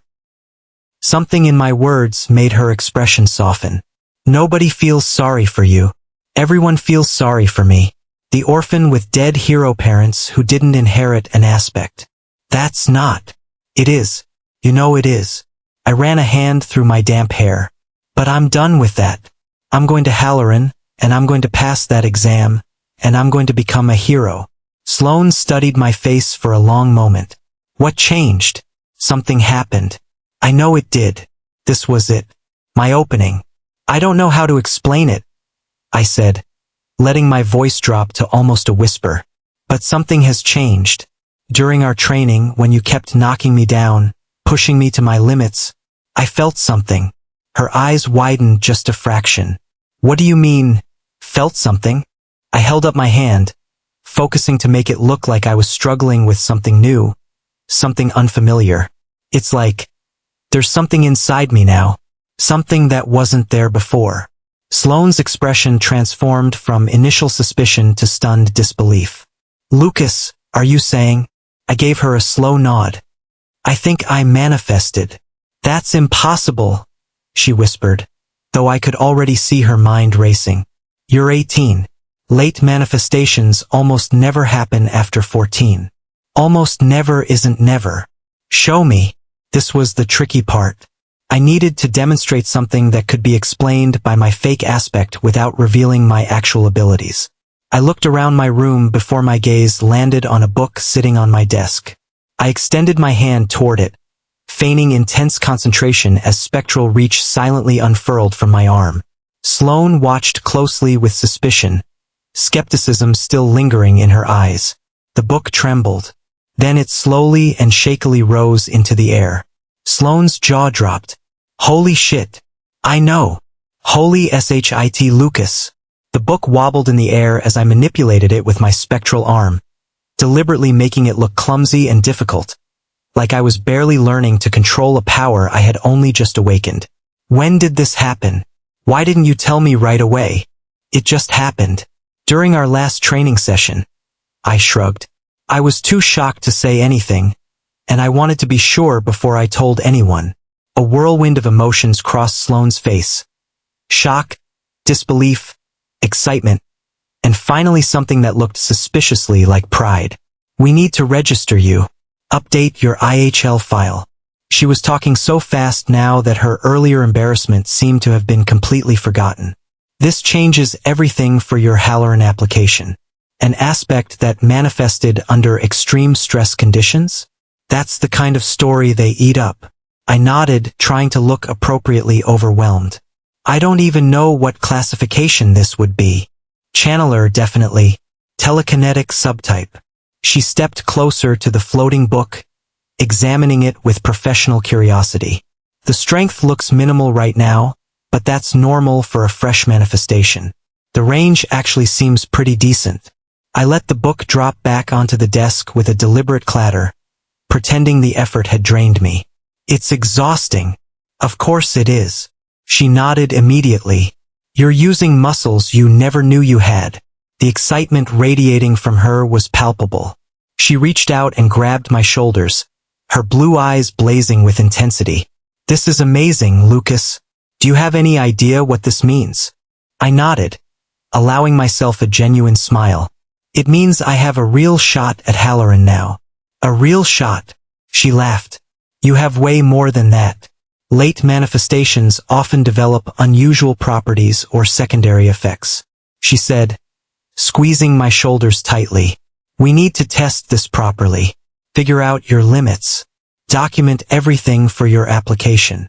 Her enthusiasm was infectious. For a fleeting moment, I almost believed my own lie, that I'd really manifested an aspect through hard work and determination and not pulled it from a mystical gotcha system. Then I realized how close she was standing, how her hands were still resting on my shoulders, and how she'd apparently forgotten about walking in on me naked just minutes ago. Or had she? Her gaze darted down for the briefest second before snapping back to my face. A hint of pink returned to her cheeks. So, she said, finally letting go of my shoulders and taking a small step back. Movie night's still on? I laughed, genuinely caught off guard by the abrupt change of subject. After all this, you still want to watch a movie? Why not? She tucked a strand of pink hair behind her ear. We should celebrate. You only manifest your aspect once. True enough. She turned toward the door to leave, then paused in the doorway. Without looking back, she said, And Lucas? Yeah. Next time, lock your door. She glanced over her shoulder, a playful smirk forming on her lips. Or don't. I'll knock either way. Then she was gone, leaving me staring after her with my mouth hanging open. Subject Sloane Fitzgerald's temptation gauge has increased by 2%. Current reading 46%. What just happened? I whispered. Subject has entered the attached stage, which produces more direct flirtation patterns and territorial behavior. Additionally, your fabricated manifestation story has been accepted with 100% credibility. I sank onto my bed, still trying to process everything. In the span of 15 minutes, I'd gone from standing there naked and embarrassed to somehow successfully convince Sloane that I'd manifested an aspect. And, somewhere in the process, her temptation gauge had jumped from 38% to 46%. Almost halfway to devoted. Clipboard main quest available. Clipboard. Quest. Registration day. Description. A lie whispered in a bedroom is a secret. A lie recorded in a government database becomes a fact. It's time to make your story a fact. Visit the International Hero Licensing Office with heroine candidate Sloane Fitzgerald and register your newly manifested aspect. Convince the registration officials of its authenticity. Objective. Successfully file a revised IHL aspect registration form. The registration must be accepted without flagging for secondary review. Time limit, 72 hours. Rewards, 300 scumbag points. Silver gotcha pull ticket, X1. Bonus objective. Convince the examiner to classify your aspect as rare tier or higher. Bonus reward, 200 scumbag points. Failure conditions and penalties. Critical failure, deception detected, immediate exposure of system mechanics to external authorities. Permanent and irreversible trust damage with Sloane Fitzgerald. Disqualification from all accord-sanctioned hero examinations. Partial failure, flagged for review. Quest remains active, but difficulty increases. You will be required to attend follow-up interviews and undergo diagnostic scans you cannot possibly pass.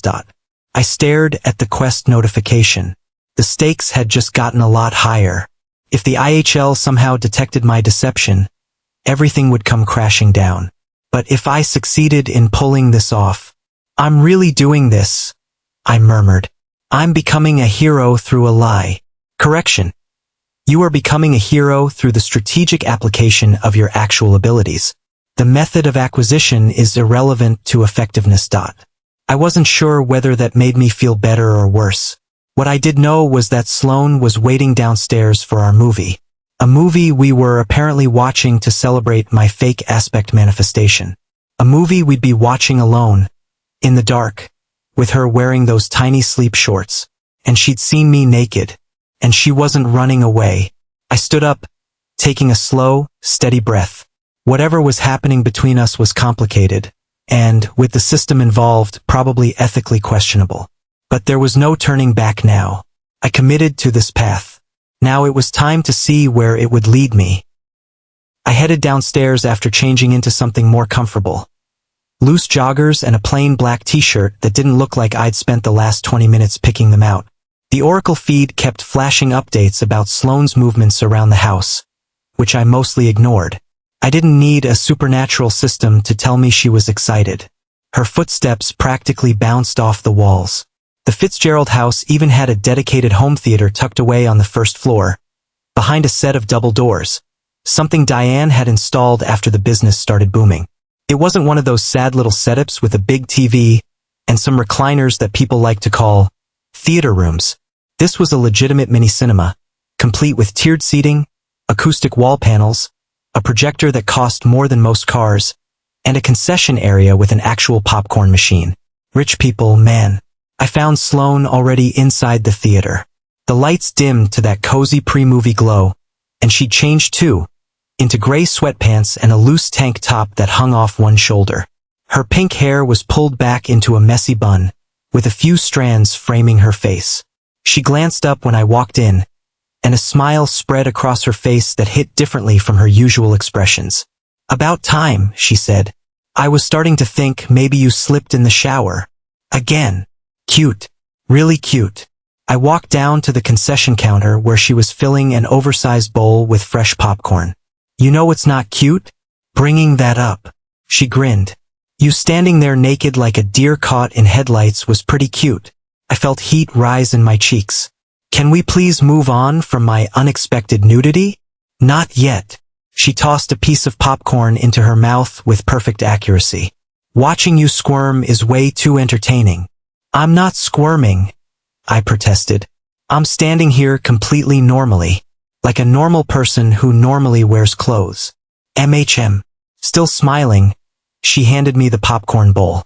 "Hold this while I grab the drinks." I took the bowl while she opened the mini fridge behind the counter. "So, what are we watching anyway?" "Way of the Dragon Fist." I blinked. "Seriously? The martial arts movie." She emerged with 2 sodas. "What's wrong with that?" "Nothing. Except you're going to spend the entire movie complaining about how unrealistic the fights are." "No, I won't." She nudged the fridge door shut with her hip. "Yes, you will. That stance would never work. You can't generate enough force from that position. His guard is completely exposed." "Sounds familiar." She shoved my shoulder. Not lightly either. I actually had to catch myself. "I don't sound like that." "You absolutely do. Last time we watched an action movie, you threw popcorn at the screen because the hero did a spinning kick. Because his pivot foot was all wrong. He would have fallen on his ass. See? You're already doing it, and the movie hasn't even started." She pushed me again, harder this time, her palm flat against my chest. I stumbled back a step, still laughing. "You want to go another round in the gym?" She raised an eyebrow. "Because I'm still pretty sure I can put you on the mat whenever I feel like it. Maybe I let you win." "Let me?" She stopped, narrowing her eyes. "Is this about your aspect? You think moving a book means you can take me now?" I shrugged, enjoying the fire in her eyes. "Maybe I've been holding back." "Oh, that's it." She set the sodas down and cracked her knuckles. "We're testing this theory. Right now." I placed the popcorn bowl on the counter and gave her my best smirk. "Here? In the theater?" "Why not?" She shot back. "Scared. Of you? Always." Her eyes widened slightly, then crinkled at the edges. Before I could react, she lunged at me. Not with her aspect, just pure speed. Her shoulders slammed into my midsection, and before I could react, I found myself lifted off my feet and tossed over her shoulder like a sack of potatoes. "Hey!" I protested as she carried me toward the seating area. "Still think you can take me?" I could hear the grin in her voice. This isn't a fair fight. I wasn't ready. Villains don't give you a countdown, Belmont. She dropped me onto the love seat.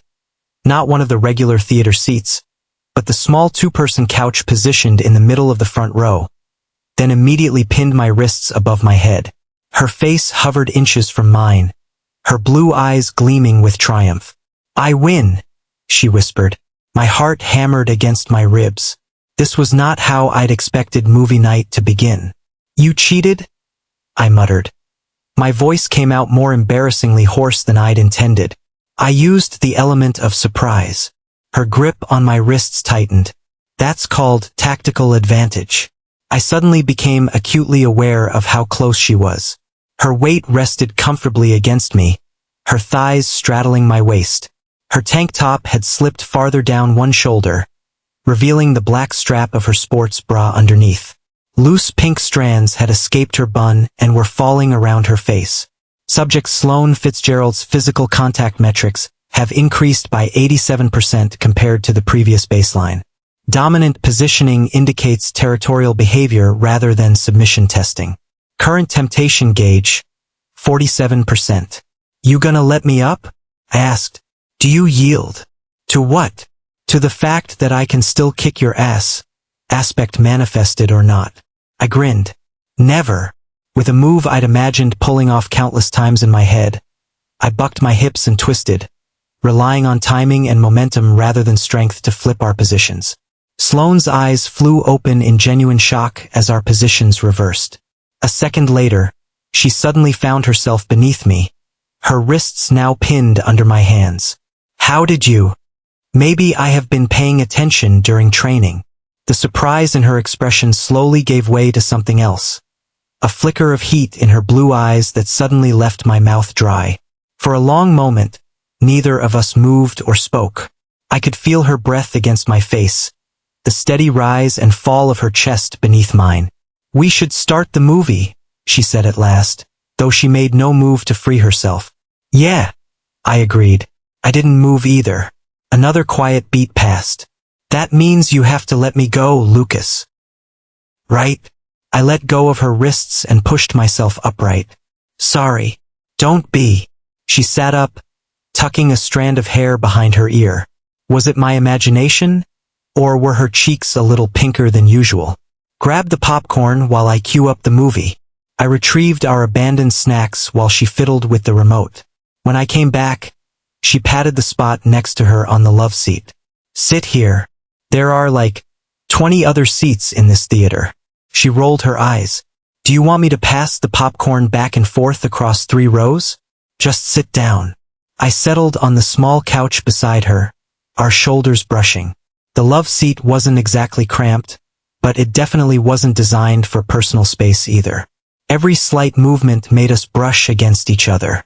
The movie opened with an overly dramatic sequence. Some nonsense about ancient temples and forgotten martial arts techniques.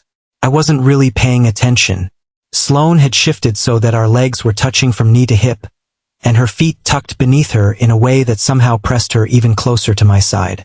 About 10 minutes in, we both reached for popcorn at the same time. Our hands bumped in the bowl, and instead of pulling away, she let her fingers linger against mine for a brief moment before grabbing a handful. This was new territory. We'd lived under the same roof for years. We'd watched countless movies together. But there had always been space between us. There was always an unspoken boundary that existed between two people who were practically family, but not quite.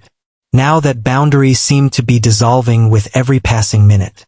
About 20 minutes into the movie, the main character began training in an impossible sequence of moves that defied both physics and common sense. I glanced at Sloane, expecting her inevitable critique. What? She asked, catching me looking at her. Nothing. I was just waiting for you to explain how that triple spinning backflip would actually shatter his spine. I told you I wasn't going to complain. She stuffed a handful of popcorn into her mouth. The Sloane Fitzgerald I know is physically incapable of watching bad martial arts without commentary. Maybe I'm distracted. By what? She turned to face me completely, her knee now pressing lightly against my thigh. You manifested an aspect today, Lucas. That's kind of a big deal. Yeah, well, it's still sinking in. How does it feel? What? Having an aspect. Being able to move things with your mind. It has to feel incredible. Guilt twisted in my stomach. It's hard to describe. Like discovering a limb you never knew you had. That wasn't entirely a lie. Spectral reach really did feel like that. I still remember when mine manifested, she said softly. I was 6. I had a complete meltdown because Mom wouldn't let me have ice cream before dinner. I blew out every window on the first floor. I laughed. Seriously? She nodded. Yeah, Mom wasn't even mad. She just looked at me standing there, covered in glass, and said, well, that's going to be expensive to train. I tried to picture a tiny Sloane with pink pigtails, standing in the middle of shattered glass with wide, horrified eyes as she realized what she'd done. The image made something tighten in my chest. That must have been scary, I said. It was. For about 10 seconds. She grinned. Then it was awesome. I could make things explode with my hands. What 6-year-old wouldn't think that was the coolest thing ever? Fair point. On screen, the hero was now fighting 10 opponents at once, his movements a blur of impossible acrobats and over-the-top power strikes. True to her word, Sloane didn't say a thing about how ridiculous it was. Instead, she shifted again and rested her head against my shoulder. My body stiffened involuntarily. Is this okay? She asked, her voice soft. Yeah, of course. She settled more firmly against me with a quiet sigh. Good. We watched in silence for a few minutes, though I couldn't focus on a single frame of the movie. My attention stayed fixed on the gentle weight of her head against my shoulder, the faint scent of her shampoo, and the way her body naturally fit against mine, as though we'd done this 1,000 times before. You know what's weird? She said after a while. What? I always believed you'd manifest eventually, even after all the tests came back negative. Even after you turned 14 and the doctors said it wasn't going to happen. Guilt twisted in my chest again. Why? Because you're too stubborn not to. She let out a quiet laugh. Most unmarked kids eventually accept it. They find different paths. Live normal lives. But you never did. You always looked at heroes like you were studying them. Always kept up with the rankings.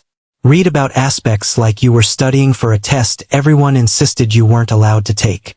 That sounded like the previous Lucas, the one whose body I now occupied. It struck me how little I actually knew about him beyond the surface. And now it has finally happened, she continued. Just like you always believed it would. Just in time for the Halloran applications, I said, trying to sound casual. She lifted her head to look up at me, her expression turning unexpectedly serious. That's not why I'm happy. No. She shook her head and rested a hand on my arm, the warmth of her fingers seeping through my t-shirt. I'm happy because you deserve it. I couldn't hold her gaze. The sincerity in her eyes made the lie sitting on my tongue taste even bitter. Thanks, I managed. Anne, she hesitated. I was worried about you. Worried. Applying to Halloran as an unmarked was basically suicide. You know that, right? The entrance exam would've. She didn't finish the sentence. She didn't need to. I would have figured something, I said. Maybe. Her hand slid up to my shoulder. But now you don't have to. Now you've got an aspect of your own. You actually have a real shot. I forced myself to meet her eyes. Does this mean you're finally supporting my Halloran application? Something flickered across her face. Concern, maybe even fear. I still think it's dangerous, she admitted.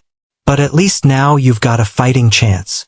On screen, the hero was delivering an impassioned speech about honor and discipline. Neither of us was paying attention anymore. When should we go register your aspect? She asked. Tomorrow. Probably. The sooner the better, right? She nodded, her eyes never leaving my face. The IHL office downtown can handle it. I'll go with you. You don't have to. I want to.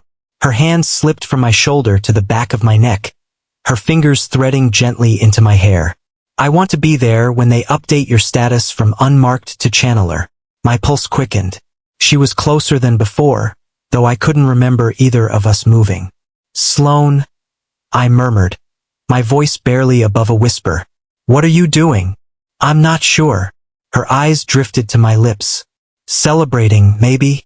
Subject Sloane Fitzgerald's temptation gauge has increased to 49%. Intimate contact threshold imminent. The movie continued playing in the background, completely forgotten. Sloane's fingers tightened ever so slightly in my hair, sending a faint shiver down my spine. She was so close now that I could feel the warmth of her breath against my face. Is this okay? She asked again. No, I wanted to say, this is manipulation. This is me using a system to make you feel things you never would have felt otherwise. This is wrong. But the words never came, because her blue eyes were locked on mine. Her lips parted just enough, and everything about the way she looked at me was screaming that she wanted me to close the distance between us. So I did. The instant my lips touched hers, something electric shot through me. Her lips were soft, yielding for a brief moment before she pressed back with surprising intensity.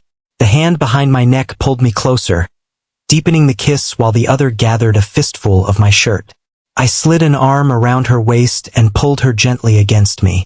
A quiet sound escaped her throat, something between a sigh and a moan, that short-circuited what little coherent thought I had left. 9 years of friendship seemed to blur away in a heartbeat, replaced by something heavier, molten, and impossible to ignore. When she brushed her tongue against my lower lip, I responded without hesitation, catching the faint taste of buttery popcorn mixed with something sweeter, something uniquely Sloane. Subject Sloane Fitzgerald's temptation gauge has increased to 51%. Intermediate physical threshold crossed. Without breaking the kiss, she shifted, pushing me back against the love seat cushions before settling onto my lap. My hands found her waist automatically, her skin warm where her tank top had ridden up. She caught my lower lip, not gently, but in a playful bite, then soothed the sting with her tongue. I've been wanting to do this for days, she murmured against my mouth. Only days. I couldn't stop myself from asking. She leaned back just enough for our eyes to meet. Her cheeks were flushed, her lips lightly swollen, and there was a depth in her gaze I'd never seen before. Maybe longer. Then she kissed me again, harder this time. Her body pressed against mine in a way that made coherent thought impossible. Her fingers slipped back into my hair, tugging just enough to send another shiver down my spine. I tightened my arms around her waist, and that soft sound escaped her lips again, low in her throat. The movie was still playing. On screen, an explosion ripped through a temple, the blast briefly cutting through the haze surrounding us. Sloane pulled back with a breathless laugh. Her ponytail had mostly come undone, and loose pink strands spilled across her flushed face. Maybe we should pause the movie, she suggested. Maybe we should, I agreed. Neither of us reached for the remote. Instead, my fingers traced slowly up her spine, slow and deliberate. She shivered beneath my touch, her eyes darkening further, and she leaned in to kiss me again. Her hands slid from my hair to my shoulders, gripping me tightly. The theater door swung open. There you two are. I've been calling. Sloane sprang away from me so fast that she nearly tumbled off the love seat. I caught her instinctively, my hands settling around her waist, which probably didn't help our case. Diane Fitzgerald stood in the doorway with one eyebrow raised so high it nearly disappeared into her hairline. She wore a tailored pantsuit and heels that somehow looked both impeccably professional and thoroughly intimidating. Mom! Sloane squeaked. You're home. So it would appear, Diane drawled, her southern accent noticeably thicker than usual. Her gaze drifted between us. And just in time for the show, it seems. Sloane scrambled off my lap, her face turning a shade of red I'd never seen before. I briefly wished the love seat could swallow me whole. We were just... Sloane started, tugging nervously at her half-done ponytail, but the words dried before they could even reach her lips. Celebrating, I supplied. Diane's gaze hadn't softened. If anything, it had gotten sharper. Celebrating? She repeated, her drawl stretching the syllables out like she was rolling each one between her teeth. How festive. Silence settled over the room. I could feel Sloane beside me radiating enough mortified heat to power a small generator. I manifested an aspect, I said. For the first time, Diane's composure cracked. Her perfectly sculpted eyebrows drew together, and she tilted her head slightly, the same way it did when a client said something so unexpected that she needed to hear it twice to process it. I beg your pardon? Lucas manifested. Sloane jumped in, smoothing down her tank top for what had to be the third time before tucking another loose strand of pink hair behind her ear. Today, during training, I was there. Diane's eyes darted between us, slower this time, calculating. Her expression had barely changed, but the air in the room had thickened. She was reading us, dissecting every glance, every moment, every hesitation. I could feel it. After 9 years of diagnostic tests saying otherwise, Diane said. Late manifestation, I replied. It happens. Rarely. But it does happen, Sloane insisted, her voice steadier now. Her shoulders squared slightly as she met her mother's gaze. I saw it, Mom. He can move things. With his mind. Objects. It's a channeler type. Diane stepped further into the theater. The door swung shut behind her with a soft click that sounded far too loud in the silence. She didn't approach all the way. Stopping a few feet from the love seat, she folded her arms across her chest. In an instant, her posture shifted into something that looked less like a mother walking in on her daughter making out, and more like a CEO evaluating a contract she hadn't signed yet. Show me, she said. I swallowed. My mouth had gone dry. This was the moment where Diane Fitzgerald, the woman who had built a career on reading people better than anyone in California, was going to watch me pull off a lie that depended entirely on an interface only I could see. Sloane's flushed cheeks, her disheveled hair, and the painfully obvious fact that we'd been doing anything but watching the movie. All of that was still hanging in the air between us. But I didn't have a choice. I needed Diane to believe the aspect story just as much as I'd needed Sloane to. I focused on the remote that was still lying on the love seat cushion where I dropped it earlier. Reaching for spectral reach, I felt its familiar weight settle into my awareness, as natural as slipping on a glove. The construct extended from my hand, pale amber and translucent, curling through the air like smoke given form. It wrapped around the remote, lifted it smoothly upward, and held it suspended between the three of us. Diane's eyes widened. The shift was fractional, barely a millimeter, but on a woman who rarely showed surprise, it might as well have been a shout. Well, she said after a long pause, her gaze fixed on the floating remote. That complicates things. The remote hung in the air between us like evidence of a crime scene. I held it there with spectral reach, its pale amber construct extending from my hand while I tried very hard not to look like a guy who'd just been caught making out with his housemate's daughter. Well, Diane repeated, her blue eyes never leaving the floating remote. This certainly explains a few things. The tension finally cracked. Her shoulders relaxed, and a genuine smile spread across her lips, the kind that rarely seemed to make it into her agency profile photos. Something in my chest eased. I'd been expecting suspicion, or at least skepticism. Instead, she had accepted it almost immediately. How long? She asked. Just today, Sloane answered before I could. During training, I was pushing him hard, and it just happened. I let the remote slip back onto the love seat with a soft thump, making it seem like maintaining the connection had become difficult. Still getting used to it. Diane stepped closer, her heels clicking against the hardwood floor. Her gaze swept over me with new interest, professional assessment replacing her parental concern as her eyes studied me from head to toe. A late manifestation. At 18. She shook her head, her pink hair swaying lightly with the movement. The IHL will want to document this thoroughly. It's not unheard of, but it's rare enough to make for an interesting case study.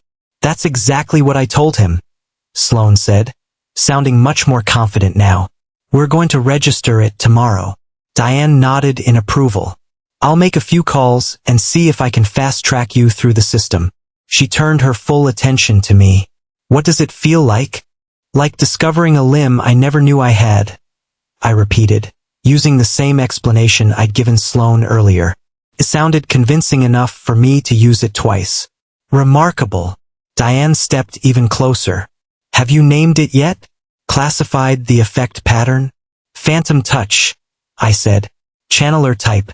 Telekinetic manipulation. Range. About 15 feet so far.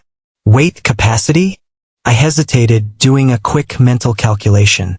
Small objects only. Books, remotes. I haven't tried anything heavier. Diane's smile widened. She moved toward me with sudden purpose, and before I could react, she wrapped her arms around me in a tight hug. I'm so happy for you.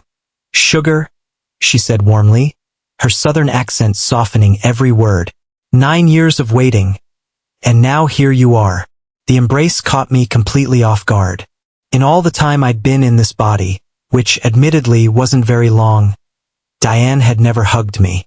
Judging by how stiff my shoulders immediately became and how unfamiliar the sensation felt, I doubted the original Lucas had received many Diane Fitzgerald hugs either. She smelled like expensive perfume and something subtle underneath. Sandalwood maybe. Her body was warm against mine, the tailored fabric of her suit doing little to hide the curves pressing into me. Direct hit new quest alert. Direct hit. Oh no. Clipboard emergency quest clipboard. Quest. Fitzgerald Foundation. Objective. Grope Diane Fitzgerald's ass while she hugs you. Rewards. 500 SP. Gold gotcha pull ticket, X1. Failure penalty. Your dick will temporarily shrink to 2-inch when viewed by anyone except yourself for the next month. Time remaining, 00:30. Except, Y/N. Y will be automatically selected in 5, 4, 3. What the actual fuck? I frantically tried to reject the quest, my thoughts racing even as my body remained frozen in Diane's embrace. But the countdown continued without mercy. 1. Quest accepted. Time remaining. 00:29. No. This couldn't be happening. Not Diane. Not the woman who'd taken me in after my parents died. Not while her daughter was literally standing barely 3 feet away after we'd literally just been caught making out. Yet the timer continued ticking down in my vision. A merciless red, glowing reminder of what awaited me if I failed. Time remaining. 00:25. Diane hadn't released me yet. She was still talking. Something about calling in a favor with the regional IHL director to speed up my registration. But her words blurred into meaningless background noise. All I could hear was the ticking clock. All I could see was the impossible mission hanging in front of me. I couldn't do this. It was wrong on every level. Diane wasn't just Sloane's mother. She was my guardian, the person who'd given me a home and supported me for the past 9 years. Time remaining. 00:20. But if I failed, 2 inches? For a month? The humiliation would be unbearable. What if Sloane and I continued whatever was happening between us? What if she saw? How would I possibly explain that? Hesitation decreases success probability. Current window, optimal dot. Diane started to pull away, ending the hug. It was now or never. God forgive me. As her arms loosened around my shoulders, I let my right hand slide from her upper back to her lower back. Then, trying to make it look like an accidental slip during the hug's release, I allowed my palm to drift lower until it briefly cupped the curve of her ass. Time froze. My heart stopped for the moment. My hand lingered for a millisecond too long for anyone to mistake it for an accident.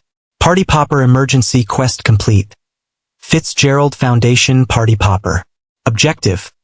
Grope Diane Fitzgerald's ass while she hugs you. Complete. Rewards. 500 SP. Gold gotcha pull ticket X1. Diane went completely still. Her entire body went rigid under my touch. For one terrible moment, I was certain she was about to call me out right there in front of Sloane, and everything would come crashing down around me. Instead, she took a smooth step back, her face revealing nothing as she casually straightened her jacket with a casual flick of her wrist. Well, she said, her voice perfectly even. This has certainly been an eventful day for everyone. Her eyes met mine for a split second. Something unreadable flashed across her face.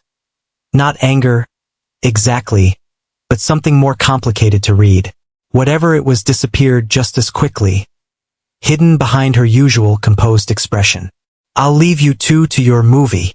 Her gaze drifted toward the screen, where the action sequence had ended several minutes ago. Though perhaps you'd both be better off spending the rest of the evening in separate rooms. Beside me, Sloane let out a choked noise. Mom, it's not what it looked like? Diane arched an eyebrow. Sugar, I built a career on reading rooms. That was exactly what it looked like when I walked in. She smiled, though there was steel underneath it. We'll talk about boundaries tomorrow, after we get Lucas registered. She turned toward the door to leave, then paused at the door. And Lucas. I swallowed hard. Yes. Congratulations on your manifestation. Truly. Her voice softened just enough. Your parents would have been proud. With that parting shot, she was gone, and the door clicked shut behind her. The moment I was sure she was out of earshot, I collapsed back onto the love seat, my heart hammering against my ribs like it was trying to escape my chest. Holy shit, I whispered. I know, Sloane groaned as she slumped down beside me. That was so mortifying. If only she knew. Party Popper new achievement unlocked. Double Trouble Party Popper. Description. Successfully initiated physical contact with multiple heroines in a single day. Bonus reward. 250 SP. NOTE. Subject Diane Fitzgerald's temptation gauge has increased to 12%. I stared at the notification in horror. Diane's gauge had gone up? From that? She should have slapped me, not. Are you even listening to me? Sloane waved a hand in front of my face. Huh? Sorry. Still trying to process getting caught by your mom. At least she seemed genuinely happy about your aspect. Sloane tucked her legs beneath herself as she turned to face me. Honestly, that went better than I expected. Better than expected? I just groped your mother's ass while being congratulated for a fake aspect manifestation.